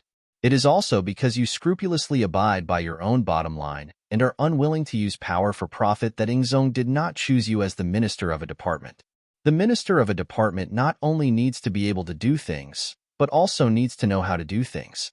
However, you only know the former. As for the latter, because of your bottom line, you have offended many people. If Ingzong really handed the Ministry of Rites to you, I'm afraid it would quickly cause chaos. That would be the biggest mistake. Not to mention, because of your unnecessary straightforwardness, you have offended Ingzong's close officials, Chao Jixiang and Minda. Then, Because of your ability, you have threatened your superior, Minister Lu Da. Haha, after being an official for so many years, you can actually make enemies everywhere and force yourself into a dead end. To be honest, it is really admirable. Su Yozhen's words seemed to have come to an end, but it had already shocked Yang Shan quite a bit. After being an official for so many years, it wasn't that he had never thought about why he couldn't go further and become the Minister of the Board of Rights from the left assistant minister. But every time, he was so close to succeeding. However, that position seemed so far away, yet so close at the same time. Every time he had hope, he would be met with disappointment. Finally, one day, Yang Shan thought it through. It was probably because of his bottom line that he wasn't willing to turn a blind eye to things that others didn't like. That was why he couldn't be handed over to him. However, even if he realized this point, it was easy to change mountains and rivers, but difficult to change one's nature. How could Yang Shan be so easily changed? It was just that this was something that he had thought about for many years. Now that Su Yozhen had so casually pointed it out, how could he not be surprised? What made him even more shocked was that the other party knew about his relationship with Lu Da, Chao Jixiang, and Minda. This kind of thing wasn't something that could be understood just because someone wanted to. That person had to be very familiar with him. Could it be that this Su Yozhen had long noticed him and even collected information about him from various sources? The shock in his eyes lasted for a while. Then, Yang Shan painfully shook his head. Right now, it wasn't the time to think about how the other party knew about this. Instead, he was thinking about what he should do next. Was it really like the other party said? Was he really at a dead end? What's wrong? Why aren't you saying anything? Su Yozhen had a premonition when she saw the shock in Yang Shan's eyes, followed by an indifferent attitude. She questioned Yang Shan. What are you doing? What do you want me to say? Didn't you say that I'm at a dead end? Yang Shan shook his head and looked as if he had lost his soul. His heart was filled with darkness. He thought about how he had sacrificed his youth and half of his life for the great Ming dynasty. He didn't know how many times he had risked his life, but in the end, he still couldn't avoid his family being destroyed. How could he not be disappointed? Yang Shan's disappointed expression fell completely into Su Yozhen's eyes. He knew that there were some things that could be said. Everything had gone smoother than he had imagined. He originally thought that Yang Shan would still be stubborn for a while and would only pick a time to say the following words. However, now that Yang Shan had thought through everything and was even disheartened, it was time for him to reveal his trump card. Sir Yang, there's indeed no way forward, but why don't you think of taking a step back? As the saying goes, take a step back and you will be able to see the world. Take a step back. For a moment, Yang Shan was also a little confused by Su Yozhen's words. However, when he understood the general meaning of the other party's words, he shook his head again. There's no way back. If I can't complete this mission, even if I can return to the capital of Nanjing, those people will not let me go. Even Ingzong will not let me go. I'm afraid that even my family will be implicated. When he talked about his family, Yang Shan's expression clearly showed a little more warmth, but it was only for a moment. Yes, family. Who doesn't have a family?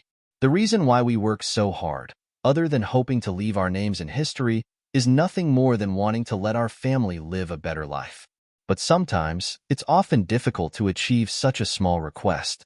Sometimes, we even call ourselves the disciples of the sage, saying that we have great power in our hands.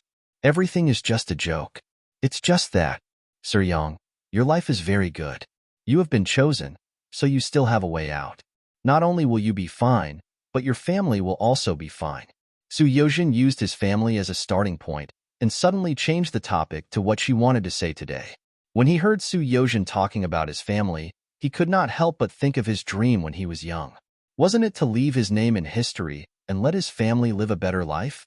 Just as he was thinking about Fei Fei's words, the tone of the conversation suddenly changed to the matter of someone taking a fancy to him. This caused his mind to slow down for a moment, and even his thoughts seemed to have stopped. He needed to slowly digest the content of the words. After what seemed like a breath, or a dozen breaths, Yang Shan suddenly raised his head. Sir Su, what did you say just now? I said that someone has chosen you, and he will give you a way out, and you may even have a bright future in the future. However, right now, You need to bear some things, and I don't know if you are willing to do so. Su Yozhin's eyes were fixed on Yang Shan, waiting for his answer. Give me a way to live? What do I need to do? Yang Shan still didn't quite understand, but he roughly knew that other than death, there was still a path to choose from. That was enough. What you need to do is very simple. You just need to, as the saying goes, the walls have ears. Even though there were only the two of them left in the room, Su Yozhen still used the method of whispering when she talked about what was going to happen next. This showed how important this matter was. Yang Shan pricked up his ears to listen, but after a while, his expression changed greatly, and he became agitated. It was unknown whether this agitation was due to anger or happiness, but in short, his face was a little red. Sir Yang, don't be too agitated. You still have time, but not much time. How about this? The letter written by your wife should be arriving soon. When the time comes, you can make your own decision. For now, you should have a good rest. Forgive me for being blunt, but no matter what a person wants to do, whether it is good or bad, they must first have a good body. Ha ha ha. Su Yozhen left, leaving Yang Shan alone in the chair, somewhat absent-minded. At this moment, his mind was filled with many thoughts, many, who Xiao had already left long ago. He had probably guessed what was going to happen, and it was not suitable for him to stay in this place. After leaving the relay station, Hu Xiao had become a lot more taciturn. He had already sensed something, but it was not clear. As such, before he made a final decision, he still needed to take a good look and listen. Jianing Prefecture. He had been gone for 2 years, and when Yang Chendong returned, he had already changed his identity and became the Duke of Loyalty of the great Ming dynasty. It was said that both the North Arch, Zhu Qiyu, and the South Arch, Zhu Qizhen, thought highly of him and had a deep friendship with him. You're tuning in to the Warrior Lore YouTube channel. Don't forget to subscribe and join us on this journey to catch the most captivating stories.